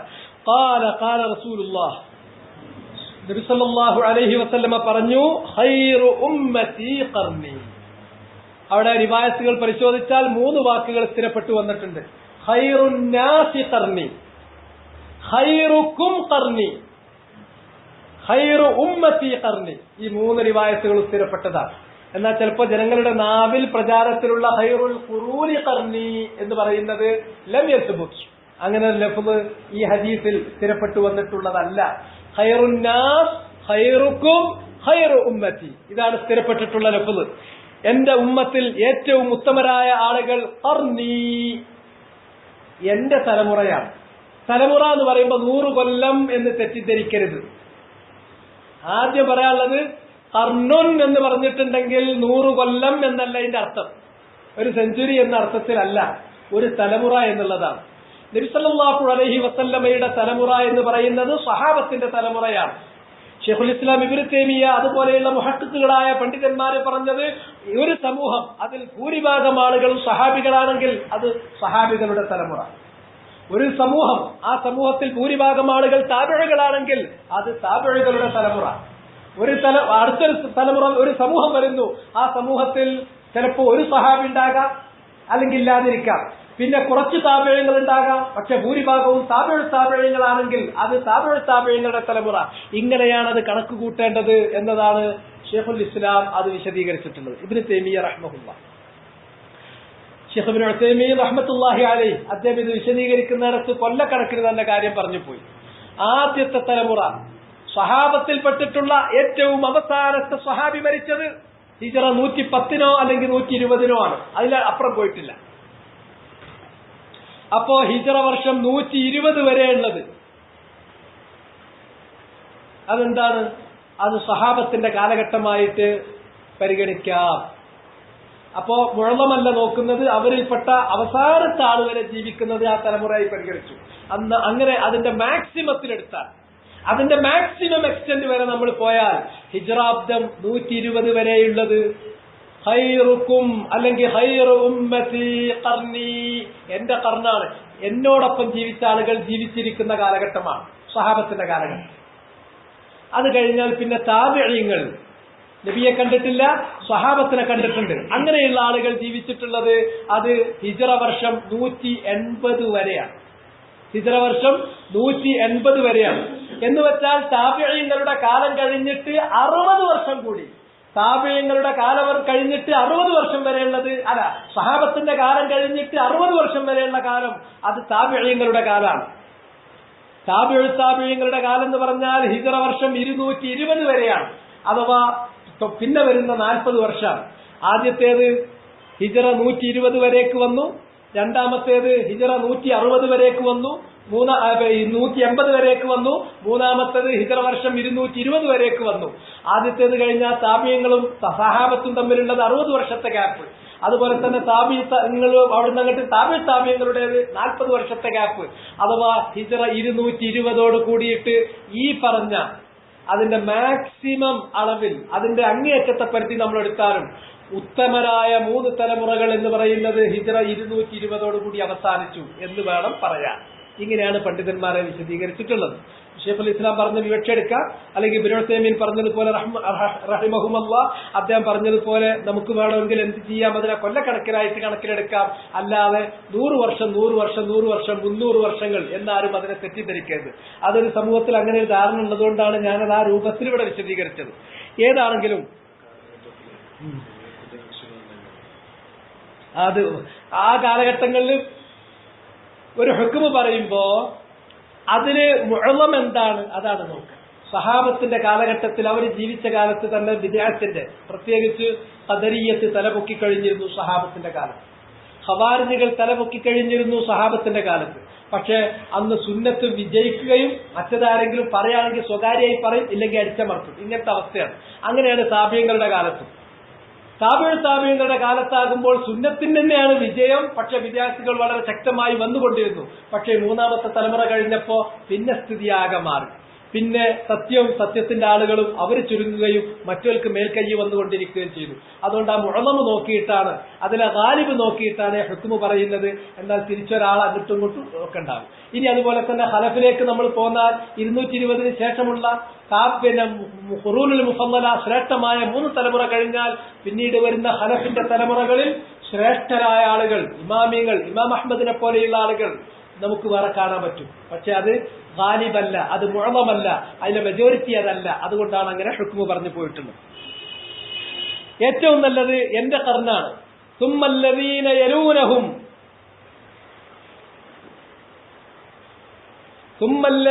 യലൂനഹും, അത് കഴിഞ്ഞാൽ തൊട്ടടുത്ത് വരുന്ന ആളുകളാണ്, അഥവാ താബിഈങ്ങളാണ്. അവരുടെ കാലം ഞാൻ പറഞ്ഞു 120 മുതൽ 180 വരെ. അതല്ലെങ്കിൽ സഹാബത്തിൽപ്പെട്ട ഒറ്റയും തെറ്റിയുംപ്പെട്ട സഹാബിമാരുണ്ടാകും. പക്ഷെ ആ സമൂഹത്തിൽ ഭൂരിഭാഗവും താബിഈങ്ങളാണ്. അങ്ങനെയുള്ള തലമുറയാണ്. തുമ്മല്ലദീന യലൂനഹും, പിന്നെ അത് കഴിഞ്ഞാൽ 2ാം തലമുറ കഴിഞ്ഞാൽ 3ാം തലമുറയാണ്. അഥവാ 180 മുതൽ 220 വരെ പിന്നുള്ള 40 വർഷമാണ്. ആ 40 വർഷത്തിന്റെ പ്രത്യേകത അന്ന് ജീവിച്ചിരിക്കുന്നവരിൽ ഭൂരിഭാഗവും താബിഈങ്ങളാണ്. ഇങ്ങനെയുള്ളവരാണ്. ഖാല ഇമ്രാൻ റാവിൽ ഹദീസ് ഇമ്രാൻ ബിൻ ഹുസൈൻ റളിയല്ലാഹു അൻഹു, അദ്ദേഹം പറയുന്നു, ഫലാ അദ്രി അദകറ ബഅദ ഖർനിഹി മറത്തൈനി ഔ സലാസൻ, റസൂലുള്ളാഹിന്റെ തലമുറയ്ക്ക് ശേഷം 2 തലമുറയെ അഥവാ താബിഈങ്ങളെയും താബിഈങ്ങളെയുമാണോ പറഞ്ഞത്, അതല്ല 3 വട്ടം പറഞ്ഞോ? അദ്ദേഹത്തിന് സംശയമായി. പക്ഷെ മറ്റു റിവായത്തുകളെല്ലാം കൂടെ എടുത്തു നോക്കുമ്പോൾ ഉത്തമ തലമുറകൾ 3 ഉള്ളൂ, 4ാമത്തേതില്ല. അതുകൊണ്ട് അത് ഇമ്രാൻ ഇബ്നു ഹുസൈൻ റളിയല്ലാഹു തആല അൻഹുവിന് സംഭവിച്ചിട്ടുള്ള ഒരു സംശയം മാത്രമാണ്. സംശയരഹിതമായിട്ടുള്ള റിപ്പോർട്ടുകൾ ഇബ്നു മസ്ഊദിൽ നിന്നും മറ്റും രേഖപ്പെട്ടിട്ടുണ്ട്. 3 തലമുറകളാണ്, റസൂലുള്ളാഹിന്റെ തലമുറ, ശേഷമുള്ള തലമുറ, ഇതുള്ളൂ എന്നത്. സുമ്മ ഇന്ന ബഅദകും, ഇനി കേട്ടോളൂ, പിന്നെ നിങ്ങൾക്ക് ശേഷം, ഈ 3 തലമുറകൾക്ക് ശേഷം, ഒരു പറ്റം ജനത അവർ വരിക തന്നെ ചെയ്യും. അവരുടെ പ്രത്യേകത യശ്ഹദൂന വലാ യുസ്തശ്ഹദൂൻ, അവര് സാക്ഷി പറയും ഏതൊരു കാര്യം ഓൻ കണ്ടിട്ടില്ല കേട്ടിട്ടില്ല, പക്ഷെ ഓൻ അതിന്റെ സാക്ഷിയായിട്ട് പറയും. വല്ലാഹ് ഇതാണ് ഇന്ന് കണ്ണുകൊണ്ട് നമ്മൾ കാണുന്നത്. ജീവിതത്തിൽ ഒരിക്കൽ പോലും നമ്മളെ നേർക്ക് നേരെ മുഖാമുഖം ഒന്ന് കാണുകയോ മുന്നിലിരിക്കുകയോ അല്ലെങ്കിൽ ഒന്ന് കാണുകയോ ഒന്ന് സംസാരിക്കുകയോ ചെയ്യാത്തവനാണ് നമ്മളെ സംബന്ധിച്ചിടത്തോളം നമ്മുടെ എല്ലാ സറായിറുകളും എന്റെ മനസ്സിലുള്ളതും കൂടി പറയുന്നത്. അതായത് സാക്ഷ്യപ്പെടുത്തുകയാണ്. അങ്ങനെയാണ് വലാ യുസ്തശ്ഹദൂൻ, സത്യത്തിൽ വലാ യുസ്തശ്ഹദൂൻ, സാക്ഷ്യം ചോദിക്കാൻ അർഹരായ ആളുകളല്ല അവര്. അതിന് രണ്ട് രൂപത്തിൽ അർത്ഥം വരും. അവര് യഹ്മിലൂൻ വലാ യുഹമ്മലൂൻ, അവരാ സാക്ഷ്യം വഹിച്ചിട്ട് ഞാൻ കണ്ടു, എനിക്കറിയും, എന്താ സംശയം, ഞാനതറിയും എന്ന് പറഞ്ഞിട്ടാണ് സാക്ഷി പറയും. പക്ഷെ വലാ യുസ്തശ്ഹദൂൻ, അതിന്റെ യോഗ്യരല്ല, അവര് സാക്ഷ്യം ചോദിക്കപ്പെടാവുന്നവരല്ല, കള്ളന്മാരാണ്. ഒന്നുകിൽ ഈ തഹ്മീലിന്റെ മഴ അതിന് നൽകപ്പെട്ടിട്ടുണ്ട്, അതല്ലെങ്കിൽ വലാ യുസ്തശ്ഹദൂൻ, അവരോട് ചോദിച്ചിട്ടുണ്ടാവില്ല. നിങ്ങൾക്കതറിയോ, നീ കണ്ടിട്ടുണ്ടോ എന്നാരും ചോദിക്കാതെ തന്നെ ഞെളിഞ്ഞുത്തി വന്നിട്ട് പറയും. അങ്ങനത്തെ ആൾക്കാർ അനവസരത്തിൽ പറയും. എപ്പോഴാണ് നമ്മളൊരു കാര്യം സാക്ഷ്യപ്പെടുത്തേണ്ടത്? ഒന്ന് അള്ളാഹുവിന്റെ ഹഖാണെങ്കിൽ, റിജാലുൽ ഹിസ്ബ, അവരെ സംബന്ധിച്ചിടത്തോളം അവർക്കറിയുന്ന കാര്യത്തിന് അവർ ഷഹാദത്ത് പറയണം, അവരോട് ചോദിച്ചിട്ടില്ലെങ്കിൽ പോലും. അത് വേറെ ചില റിവായത്തുകളിൽ അതിനുള്ള തെളിവുകൾ നമുക്ക് കാണാൻ സാധിക്കുന്നതുമാണ്. അതുകൊണ്ട് തന്നെ അല്ലാഹു സുബ്ഹാനഹു വ തആലയുടെ ഹഖിൽപ്പെട്ടിട്ടുള്ള കാര്യങ്ങൾ, അഥവാ ഒരു തിന്മ സമൂഹത്തിലുണ്ടെങ്കിൽ ആ തിന്മക്കെതിരെയുള്ള നഹി, അതുപോലെ തന്നെ സമൂഹത്തിൽ ഉണ്ടായിരിക്കേണ്ട ഒരു നന്മയില്ലെങ്കിൽ ആ നന്മ ഉണ്ടാകാൻ വേണ്ടി ആ കാര്യങ്ങൾ പറയുന്നത് ആവശ്യമാണ്. അതല്ലാത്ത കാര്യങ്ങളിൽ, മറ്റു ഹുഖൂഖുകളിൽ, മനുഷ്യന്മാരുമായി ബന്ധപ്പെട്ട കാര്യങ്ങളിൽ നമ്മൾ ഷഹാദത്ത് രേഖപ്പെടുത്തേണ്ടത് എപ്പോഴാണ്? നമ്മൾ അതിന് ഉത്തരവാദപ്പെടുകയും നമ്മൾ അതിന് ചുമതലപ്പെടുത്തപ്പെടുകയും ചെയ്യുമ്പോഴാണ്. പക്ഷെ ഇവര് അവരോട് ആവശ്യപ്പെടുന്നതിന് മുമ്പ് തന്നെ എനിക്കറിയുമെന്ന് അനവസരത്തിൽ വന്ന് ആളാകുന്ന ആളുകളാണ്. ഇവിടെ എന്താണ് അൽ അദാ ഖബ്ല അത്വലബ് എന്നർത്ഥത്തിൽ, അൽ അദാഉ ഖബ്ല അത്വലബ് എന്നർത്ഥത്തിൽ ഇതിനെ വ്യാഖ്യാനിച്ചവരുണ്ട്. അൽ അദാഉ ഖബ്ല അത്വലബ്, അതിന്റെ അർത്ഥം എങ്ങനെ? അത് ശ്രദ്ധിച്ചോളൂ. അദാ, അവര് സാക്ഷ്യം നിറവേറ്റും, സാക്ഷ്യം പറയും. ഖബ്ല അത്വലബ്, അവരോട് ആവശ്യപ്പെടുന്നതിന് മുമ്പ്.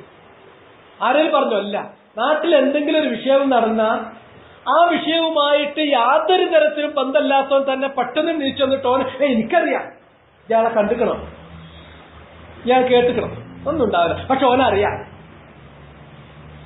അവർ കാരണം അപ്പൊ അതിന്റെ ഒന്നാമത്തെ അർത്ഥപ്രകാരം അവര് യഹ്മിലൂന വലാ യുഹമ്മലൂൻ, അവരാ സാക്ഷ്യം അങ്ങ് ഏറ്റെടുക്കുകയാണ്. വലാ യുഹമ്മലൂൻ, അങ്ങനെ ആരെങ്കിലും അവരോട് നിനക്കറിയോ എന്ന് ചോദിക്കാൻ യോഗ്യരല്ല അവര്. ആരും അവരോട് ചോദിച്ചിട്ടില്ല, എന്നാലും സ്വയം ഏറ്റെടുത്ത് വന്നുകാണ്ട് അവർ പറയും. ആരും അവരുടെ സാക്ഷ്യം അംഗീകരിക്കില്ല, സാക്ഷ്യം ഇഷ്ടപ്പെടുന്നില്ല, കാരണം കള്ളന്മാരാണെന്നറിയാം. അപ്പൊ സാക്ഷ്യത്തിന് അർഹരല്ലാത്ത ആളുകൾ പോലും വേറൊരു വിഭാഗമുണ്ട്. രണ്ടാമത്തെ അതിന്റെ അർത്ഥമുണ്ട് അദാ ഖബ്ല അത്വലബ്, സാക്ഷ്യം പറയാൻ പറയുമ്പോ സാക്ഷി പറഞ്ഞാൽ പോരെ, പക്ഷെ സാക്ഷ്യം പറയാൻ വേണ്ടിയിട്ട് ആവശ്യപ്പെട്ടിട്ടില്ലെങ്കിലും അതിന്റെ മുമ്പ് അനവസരത്തിൽ വരും. കാരണം സാക്ഷ്യം പറയാ, സത്യം ചെയ്യുക, ശപഥം ചെയ്യുക എന്നൊക്കെ ഉള്ളതിന് അതിൻ്റെതായ മഖാമുകളുണ്ട്, അതിൻ്റെതായ സന്ദർഭങ്ങളുണ്ട്. കാരണം അതൊന്നും പാലിക്കാതെ അയാൾ ഷഹാദത്ത് പറയും. വലാ യുസ്തശ്ഹദൂൻ, അവരോട് ഷഹാദത്ത് ചോദിച്ചിട്ടില്ലെങ്കിലും അവരോട് ഷഹാദത്ത് സാക്ഷ്യം പറയാൻ ജനങ്ങൾ ആവശ്യപ്പെടില്ല. അങ്ങനെ മോശക്കാരാണെങ്കിലും അവർ വന്നിട്ട് പറയും. ചിലപ്പോ നാട്ടിലെടുക്കാത്ത കള്ളനാണയായിരിക്കും, അവൻ സാക്ഷി പറഞ്ഞിട്ടുണ്ടെങ്കിൽ ആ കേസ് തള്ളിപ്പോകും, ആചാരി മനുഷ്യനായിരിക്കും, ഓനോട് ആരും ചോദിച്ചിട്ടില്ല, എന്നാലും വന്നിട്ട് സാക്ഷി പറയും. അതാണ് ലാ യുസ്തശ്ഹദൂൻ എന്ന് പറഞ്ഞ തഹ്മീലിന്റെ മാന. ഇനി ആള് കുഴപ്പമൊന്നുമില്ല, പക്ഷെ എന്നിരുന്നാലും അനവസരത്തിൽ വിളമ്പുന്ന ആളാണ്. സാക്ഷി പറയണമെങ്കിൽ അവനോട് ചോദിച്ചാൽ, അവരെ വിളിച്ചാൽ ചെന്നാൽ പോരെ, അവരെ വിളിച്ചിട്ടില്ലെങ്കിലും അവനവിടെ വിളിക്കാതെ ചെന്നുകാണ്ട് സാക്ഷി പറയുന്ന ആളുകളുണ്ട്. വയഖൂനൂന വലാ യുഅ്തമനൂൻ, അവര് ചതിയന്മാരാണ്. വലാ യുഅ്തമനൂൻ, ഒരർത്ഥത്തിലും അവർ വിശ്വസിക്കപ്പെടാത്തവരാണ്. വയൻദുറൂൻ ഔ യൻദിറൂൻ, അവര് നേർച്ച നേരും, പക്ഷെ വലാ യൂഫൂൻ, ആ നേർച്ചകൾ അവർ പൂർത്തീകരിക്കില്ല. വയദ്ഹറു ഫീഹിമുസ് സിമൻ, അവരിൽ പ്രകടമാകും. യദ്ഹറു ഫീഹിം അസ്സിമൻ, സിമൻ എന്ന് പറഞ്ഞാൽ അല്ലഹ്മു വശഹം, നെയ്യ്, പിന്നെ മാംസവും അതുപോലെ തന്നെ ഫാറ്റുമാണ് ഉദ്ദേശിക്കുന്നത്. ഒരാൾ തടിക്കുക, ഒരാൾ അയാൾക്ക് നല്ല ഫാറ്റ് ഉണ്ടാകുക എന്നുള്ളത് അയാളെ കുറ്റമല്ല. പക്ഷെ അതുകൊണ്ട് ഉദ്ദേശിക്കുന്നത് അപ്പം എന്താകും? അതുകൊണ്ട് ഉദ്ദേശിക്കുന്നത് അത്തവസ്സുഉ ഫിൽ മആകിലി വൽ മശാരിബ്, കണ്ണും മൂക്കില്ലാതെ വാരി വലിച്ചു തിന്നുന്ന ആളുകളാണ്. അങ്ങനെ വാരി വലിച്ചു തിന്നിട്ട് ദുനിയാവിൽ സുഖിച്ചു നടക്കുന്ന ആൾക്കാരാണ്, വെറും തമത്തുഇന്റെ ആൾക്കാരാണ്. വല്ലദീന കഫറു യഅകുലൂന വയതമത്തഊൻ കമാ തഅകുലുൽ അൻആം.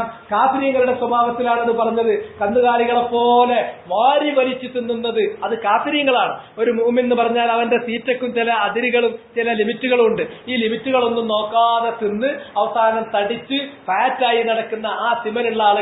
ഇങ്ങനത്തെ ആളുകളാണ് പിന്നീട് വരാൻ പോകുന്നത്. ഈ ഹദീസിൽ നിന്ന് തന്നെ വ്യക്തമാണ് ഇതെല്ലാം ദമ്മാണ്, ആക്ഷേപമാണ്. ഇത്തരം ആളുകളുടെ സാക്ഷ്യം സ്വീകരിക്കാൻ പാടില്ല എന്നുള്ളത് ഈ ഹദീസിൽ തന്നെ ഉണ്ട്. അമിതമായി വല്ലാഹി പറയുന്നവരെ നീ വിശ്വസിക്കരുത് എന്ന് അർത്ഥം വരുന്ന ആയത്ത് ഖുർആനിലുണ്ടോ? അർത്ഥം വരുന്ന ഹദീസാണ് ഇപ്പൊ നിങ്ങൾ കേട്ടത്. അത് തന്നെ പറയും. ഇതില് ഉത്തമ തലമുറക്കാർ ഇത് ചെയ്യുന്നവരല്ല, പിന്നീട് മോശപ്പെട്ട ആൾക്കാർ വരും. അവരെന്താണ്? അവർക്ക് അറിയാത്തതിനും സാക്ഷി പറയും. അവർക്ക് അവരെ സാക്ഷിക്ക് കൊള്ളാത്തവരാണ് എന്ന് എല്ലാവർക്കും അറിയുമെങ്കിലും അവരെന്തായാലും സാക്ഷി പറയും. അവരോട് സാക്ഷി പറയാൻ ആവശ്യപ്പെട്ടിട്ടില്ലെങ്കിലും അവർ സാക്ഷി പറയും. ഇതാണ് അവരുടെ സ്വഭാവം. ആ സാക്ഷ്യം അത് നമ്മൾ സ്വീകരിക്കേണ്ടതുമില്ല. വഫീഹി, ഇതിൽ തന്നെ അഥവാ സഹീഹിൽ തന്നെ, ബുഖാരിയിലും മുസ്ലിമിലും ഒക്കെ തന്നെ ഉള്ളതാണ്. സഹീഹിൽ തന്നെ വഫീഹി അല്ല, വഫീഹി എന്നതുകൊണ്ട് ഉദ്ദേശിക്കുന്നത് വഫി സഹീഹ്, സഹീഹിലുണ്ട്. عن ابن مسعود عبد الله بن مسعود നിന്ന് ഇമാം ബുഖാരിയുടെ റിവായത്താണിത്.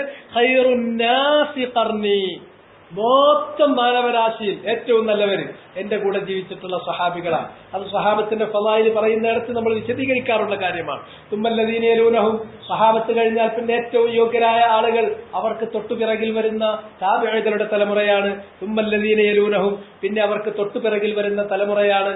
തുമ്മ യജീഉ ഖൗമുൻ, പിന്നെ ഈ 3 തലമുറയ്ക്ക് ശേഷം ഒരു പറ്റം ജനത വരും. തസ്ബിഖു ഷഹാദത്തു അഹദിഹിം യമീനഹു, തസ്ബിഖു മുൻകടക്കും, ഷഹാദത്തു അഹദിഹിം അവരിൽ ഒരാൾ സാക്ഷി പറയുകയാണെങ്കിൽ ആ സാക്ഷിയുടെ മുന്നിലുണ്ടാകും യമീനു, അയാളുടെ ഷഹാദത്ത് മുന്നിൽ വരും. യമീനഹു, അയാളുടെ ശബദത്തിന്റെ മുന്നിൽ. വയമീനുഹു ഷഹാദത്തഹു, അതുപോലെ തന്നെ അയാളുടെ യമീൻ, സത്യം എന്നുള്ളത് സാക്ഷിയുടെ മുന്നിലും വരും. എന്ന് വെച്ചാൽ സത്യം പറയാണോ, അയാള് സത്യം ചെയ്യലാണോ ആദ്യം ചെയ്യുന്നത്, സാക്ഷി പറയലാണോ ആദ്യം ചെയ്യുന്നത് എന്ന് പറയാൻ പറ്റൂല. ഏതിനും അയാൾ മത്സരിച്ച് മുന്നോട്ട് വരും.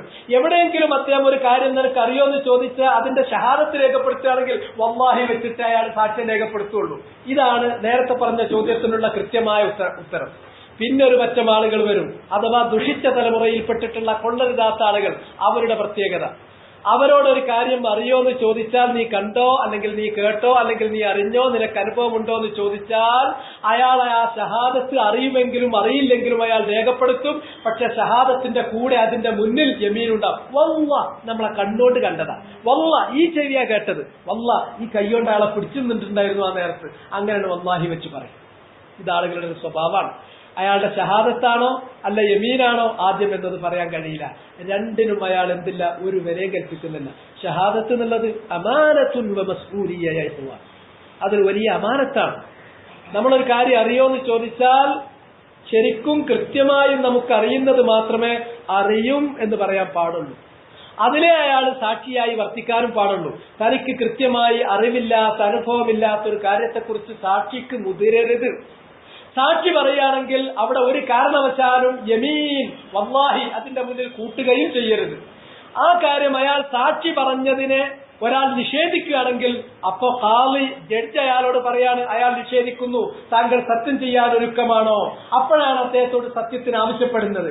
അങ്ങനെ ആവശ്യപ്പെടുകയാണെങ്കിൽ അതെനിക്ക് നേരിട്ടുള്ള അനുഭവമാണ്, ഞാൻ അതിന് സത്യം ചെയ്യാൻ ഒരുക്കമാണ്, വല്ലാഹി. അങ്ങനെ ഇയാള് ജഡ്ജ് ആവശ്യപ്പെട്ടാൽ മാത്രമാണ്, അങ്ങനെയുള്ള സന്ദർഭത്തിൽ മാത്രമേ യമീൻ കൊണ്ടുവരാനും പാടുള്ളൂ. അങ്ങനെ യമീൻ കള്ളസത്യം ചെയ്തിട്ടുണ്ടെങ്കിലോ അത് കളവാണെങ്കിൽ അള്ളാഹുവിന്റെ അടുക്കൽ വളരെ ഗുരുതരമായ കാര്യമാണ്. അത് അയാളുടെ വിശ്വാസത്തെ തന്നെ, തൗഹീദിൽ പറഞ്ഞിട്ടുള്ള അള്ളാഹ്ക്ക് കൊടുക്കേണ്ട തഅ്ളീം എന്ന് പറഞ്ഞിട്ടുള്ള അതിനെയാണത് ബാധിക്കാൻ പോകുന്നത്, അതിലാണത് കുറവ് വരുത്താൻ പോകുന്നത്. ഈ കാര്യം പറഞ്ഞു. അപ്പോ ഷഹാദത്തിന്റെ മര്യാദ നമുക്ക് കൃത്യമായി അറിയുന്നതിനെ ഷഹാദത്ത് സാക്ഷി നിൽക്കാൻ പാടുള്ളൂ. 2, ഷഹാദത്ത് നമ്മളോട് ആവശ്യപ്പെട്ട് കഴിഞ്ഞാൽ ആ ഷഹാദത്ത് നമ്മൾ പറഞ്ഞിരിക്കണം. ഷഹാദത്ത് മറച്ചു വെക്കുന്നത് കുറ്റകരമാണ്, നമുക്കറിഞ്ഞിട്ട് മറച്ചു വെക്കുന്നത് കുറ്റകരമാണ്. 3, ഷഹാദത്ത് രേഖപ്പെടുത്താൻ പറയുമ്പോൾ യമീൻ, ശപഥം ചെയ്തുകൊണ്ട് ഷഹാദത്ത് പറയേണ്ട യാതൊരു കാര്യവും ഇല്ല. യമീൻ പറയേണ്ടത് എപ്പോൾ മാത്രമാണ്? ആ കാര്യം നിഷേധിക്കപ്പെടുകയോ അല്ലെങ്കിൽ ജഡ്ജിന് സംശയം വന്നിട്ട് അയാളെ കൊണ്ട് സത്യം ചെയ്യാൻ ആവശ്യപ്പെടുകയോ ചെയ്താൽ മാത്രമേ അയാൾ യമീൻ ചെയ്യാൻ പാടുള്ളൂ. ഇത്രയും കാര്യം അതിന് ശ്രദ്ധിക്കുക. വഖാല ഇബ്രാഹിം, ഇബ്രാഹിം പറഞ്ഞു, ഐ അൻ-നഖഈ, ഇബ്രാഹിം അൻ-നഖഈ അല്ലാമത്തു ശാം,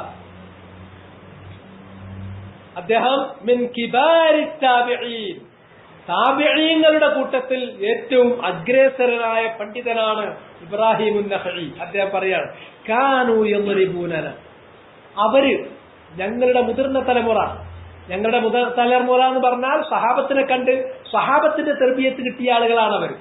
ആ സഹാബികളാകുന്ന ആളുകൾ തന്നെ അവരാണ്. കാനു, അവർ എന്ന് പറഞ്ഞാൽ ഞങ്ങളെ വളർത്തിയ, ഞങ്ങളെ ഇസ്ലാമികമായ ചിട്ടയിൽ ഞങ്ങളെ വളർത്തിക്കൊണ്ടുവന്നിട്ടുള്ള ആ സഹാബത്ത് യദ്രിബൂനന, ഞങ്ങളെ അടിക്കാറുണ്ടായിരുന്നു. അല ശഹാദത്തി വൽ അഹദ്, ഷഹാദത്തിന്റെയും അഹദിന്റെയും കാര്യത്തിൽ, സാക്ഷി പറയുന്ന കാര്യത്തിൽ, വൽ അഹദ്, അതുപോലെ തന്നെ ഉടമ്പടി ചെയ്യുന്ന കാര്യത്തിൽ, വനഹ്നു സിഗാർ, ഞങ്ങൾ കുട്ടികളായിരിക്കുമ്പോൾ. ഇതിലൊരുപാട് പാഠമുണ്ട്. എന്താണത്? ചിലപ്പോ ചിലർക്കൊക്കെ ഒരു സംശയമുണ്ട്, കുട്ടികളെ വളർത്തുമ്പോ തല്ലാനേ പാടില്ല. പലരും ചോദിക്കുന്ന ഒരു കാര്യമാണ്. നിസ്കാരം അതിനല്ലേ തല്ലാൻ ആകെ പറഞ്ഞിട്ടുള്ളൂ, വേറെ എവിടെയും തല്ലാൻ പറഞ്ഞിട്ടില്ലല്ലോ. അത് തെറ്റായ ഒരു കൺക്ലൂഷനാണ്. നമസ്കാരത്തിന്റെ കാര്യത്തിൽ തല്ലാൻ വേണ്ടി പറഞ്ഞിട്ടുണ്ട് എന്ന് പറഞ്ഞാൽ നമസ്കാരത്തിന്റെ കാര്യത്തിൽ തല്ലണം ആവശ്യമാണെങ്കിൽ, അല്ലാത്ത കാര്യത്തിൽ തല്ലരുത് എന്നതിന് മാനല്ല. അല്ലാത്ത കാര്യത്തിൽ ഉമർ ഖത്താബ് കുട്ടികളെയൊക്കെ തച്ച സന്ദർഭങ്ങൾ, കുട്ടികളെയൊക്കെ അദബിന് വേണ്ടി തച്ചിട്ടുള്ള കാര്യങ്ങൾ വന്നിട്ട് സ്ഥിരപ്പെട്ടിട്ടുള്ളതാണ്, സഹാബത്ത് ചെയ്തിട്ടുള്ളതാണ്, അറിയപ്പെട്ട കാര്യമാണ്. ഇവിടെ നിങ്ങൾ നോക്കൂ, താബിഈങ്ങളെ വളർത്തിക്കൊണ്ടുവന്നിട്ടുള്ള സഹാബത്തിന്റെ മക്കളാണല്ലോ താബിഈങ്ങൾ. സഹാബത്തിന്റെ മക്കളിൽ പലരും സഹാബിമാരായിരിക്കും, പലരും നബി മരിച്ചതിന് ശേഷം മക്കളുണ്ടായവരായിരിക്കും. നബി മരിച്ചതിന് ശേഷം വളർന്നിട്ടുള്ള മക്കളാണെങ്കിൽ അവരെ സഹാബത്ത് വളർത്തിക്കൊണ്ടുവരുന്നത് ഒരു കാര്യം എന്താണ്? അറിയാത്തൊരു കാര്യം വന്നിട്ട് അങ്ങനെ എളുപ്പ എന്ന് പറഞ്ഞാൽ, അപ്പോ മോനോട് നല്ല സ്നേഹപൂർവ്വം ചോദിക്കണം, നിനക്കത് അറിയോ? എങ്ങനെ അറിയും? അറിയില്ല. പിന്നെ അത് മറ്റവനെ കൊടുക്കാനും ഇവനെ പെടുത്താനും ഇവനെ രക്ഷിക്കാനും വേണ്ടി പറഞ്ഞതാണ് എന്നുള്ളത് അതിലേക്ക് തെളിയുന്ന സന്ദർഭത്തില് അങ്ങനെ ഷഹാദത്ത് പറയാൻ പറഞ്ഞാൽ മോനെ വളരെ അള്ളാന്റെ അടുക്കൽ വളരെ കുറ്റകരമായ കാര്യമാണ്. ഇനി മേലാൽ അങ്ങനെ ചെയ്യരുത്. പിന്നെ ഒരു കുട്ടി അപ്പോൾ അത് അത്ര കണക്കിലെടുക്കുന്നില്ല, ഗൗരവത്തിലെടുക്കുന്നില്ല എങ്കിൽ കുട്ടികൾക്ക് ചില സമയത്ത് ഒരടി കൊണ്ട് തഹ്ദീബ് നടത്താൻ പറ്റും. അങ്ങനെയാണെങ്കിൽ ഒന്ന് അടിക്ക് കൊടുക്കുകയാണെങ്കിൽ അടിക്കാം. അതിന്റെ ആദ്യത്തെ ഷർത്ത് ആ കുട്ടി തന്നെ അടിച്ചത് എന്തിനാണ് എന്ന് മനസ്സിലാക്കാനുള്ള തമ്മീസ് അവനെത്തണം. എന്തിനാണ് എന്നെ ഉപ്പ അടിച്ചത്, എന്തിനാണ് എന്റെ ഉമ്മ എന്നെ അടിച്ചത് എന്നത് മനസ്സിലാക്കാനുള്ള തമ്മീസ്, വിവേചന ബുദ്ധി ആ കുട്ടിക്ക് വരണം. തമ്മീസ് വരുന്നത് എപ്പോഴാണെന്നറിയോ? 7 വയസ്സ് കഴിഞ്ഞാൽ തമ്മീസായി തുടങ്ങും.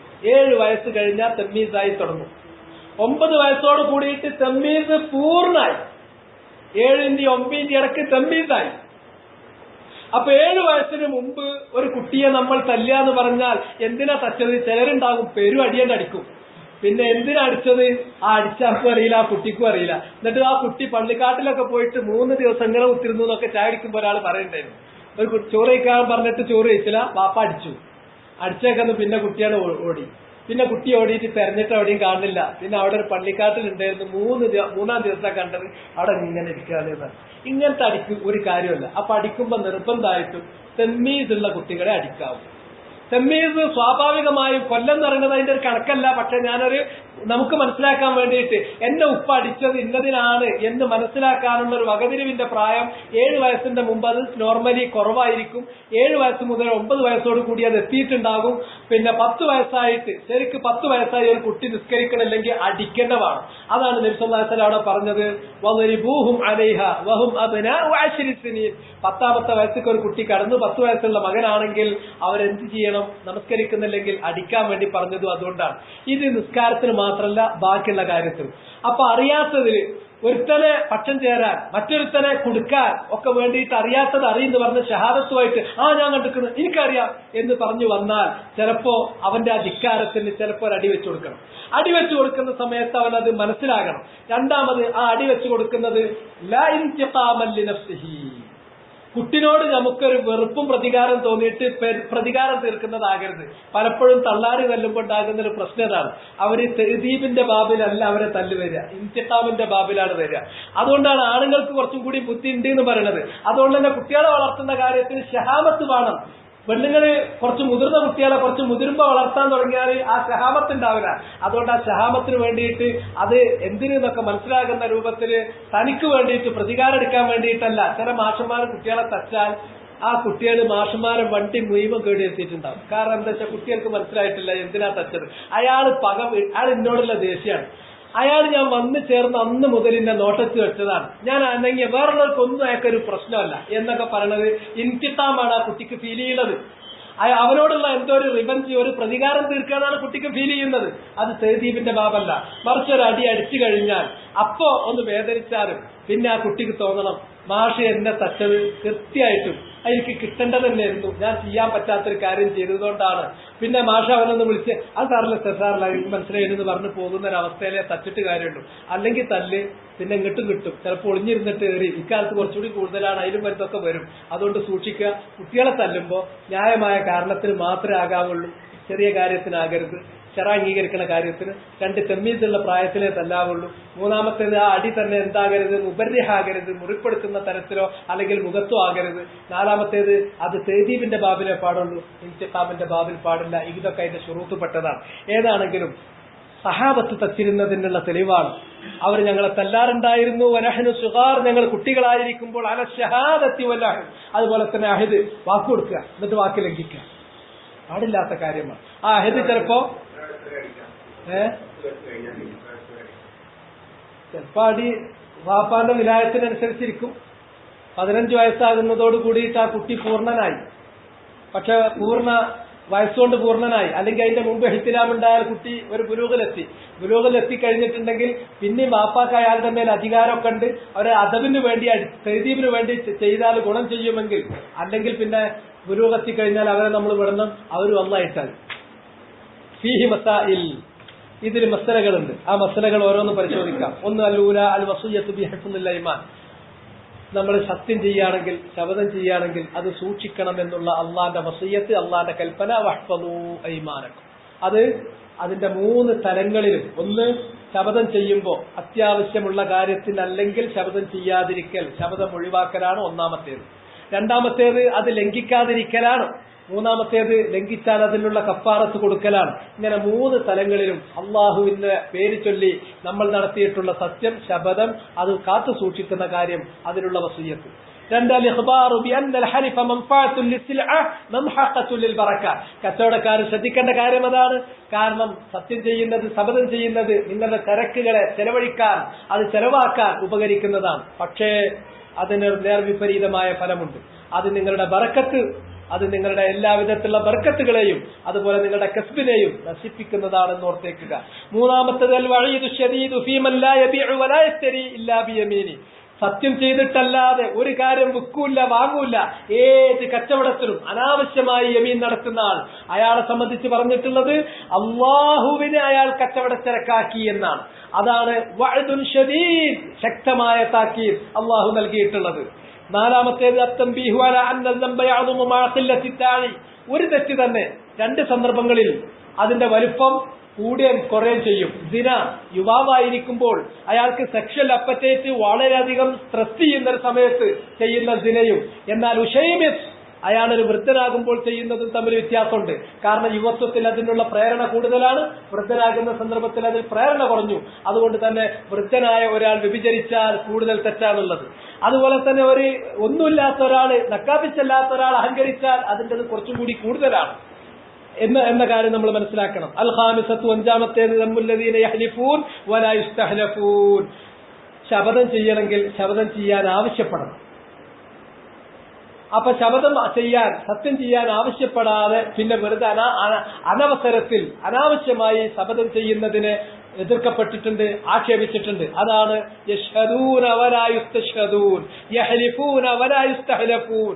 അവര് ശപഥം ചെയ്യും, സത്യം ചെയ്യും, സാക്ഷ്യം ചെയ്യും. അവരോട് ചോദിച്ചിട്ടില്ല, ചോദിക്കപ്പെടാവുന്ന ആളുമല്ല, ആവശ്യപ്പെട്ടിട്ടില്ല, പെടുന്നതിന്റെ മുമ്പ് അത് ചെയ്യുന്ന ആളുകളാണ്. അതിനുള്ള ആക്ഷേപം വന്നു.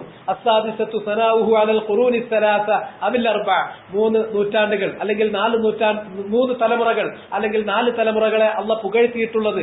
വദിക്റുമാ യഹ്ദുസു ബഅദഹും, അവർക്ക് ശേഷമുള്ള തലമുറകളിൽ വരാൻ പോകുന്നത്, ഒന്ന് കരാറ് പറയും, പൂർത്തീകരിക്കില്ല, നേർച്ച നേരും പൂർത്തീകരിക്കില്ല.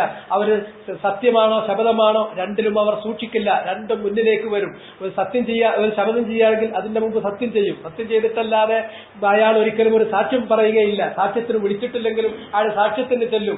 അതേമാതിരി സാക്ഷ്യത്തിന് യോഗ്യനല്ലെങ്കിലും അയാൾ സാക്ഷ്യമായി ആവശ്യപ്പെടാത്ത സന്ദർഭത്തിൽ ചെല്ലും.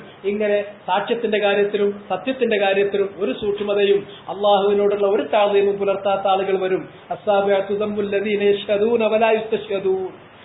സാക്ഷി പറയുന്നു, വലാ യുസ്തശ്ഹദൂൻ, അവർ സാക്ഷ്യം ചോദിക്കപ്പെടാവുന്ന വിശ്വസ്തരായ ആളുകളല്ലെങ്കിൽ അവർ സാക്ഷി പറയുന്നതിന്, അല്ലെങ്കിൽ സാക്ഷി പറയുന്നു അവരോട് സാക്ഷി പറയാൻ ആവശ്യപ്പെട്ടിട്ടില്ല, അതിന് മുമ്പ് തന്നെ പോയിട്ട് സാക്ഷി പറയുന്ന ആളുകൾ, ഇവരെ സംബന്ധിച്ച് ആക്ഷേപിച്ചിട്ടുള്ളത് അത് ഉത്തമ തലമുറയ്ക്ക് ശേഷം പിന്നീട് നശിച്ച തലമുറ വരുമ്പോൾ അവരിലുണ്ടാകുന്ന തെറ്റായ പ്രവണത എന്നാണ് ആക്ഷേപിച്ചിട്ടുള്ളത്. 6-ാമത്തേത് കൗനുസ്സലഫി യദ്രിബൂന അശ്ശിഗാറ അല അശ്ശഹാദത്തി വൽ അഹദ്, സലഫു സ്വാലിഹുകൾ അഥവാ സഹാബത്ത് അവരുടെ കുട്ടികളെ വളർത്തിക്കൊണ്ടുവരുന്നതിന്റെ ഭാഗമായി ഷഹാദത്തിന്റെയും അഹദിന്റെയും പേരിൽ അതിൽ അവർ വീഴ്ച വരുത്തുമ്പോൾ അടി കൊടുത്താണ് അവരെ ശീലിപ്പിച്ചിട്ടുണ്ടായിരുന്നത്. അപ്പോ ഇത് നിസ്കാരം എന്നൊക്കെ പറഞ്ഞതുപോലെ വളരെ ഗൗരവതരമായ കാര്യമായിട്ടാണ് അവർ കണ്ടത്. അത്തരം കാര്യങ്ങളിൽ കുട്ടികളെ വളർത്തുമ്പോൾ നിബന്ധനകൾക്ക് വിധേയമായി അവരെ അടിക്കുക വരെ ആകാം എന്നുള്ളത് ഇതിൽ നിന്ന് നമ്മൾ മനസ്സിലാക്കുന്നു. هذا والله تعالى أعلم وصلى الله وسلم على نبينا محمد وعلى آله وصحبه أجمعين. سبحانك اللهم وبحمدك أشهد أن لا إله إلا أنت أستغفرك وأتوب إليك.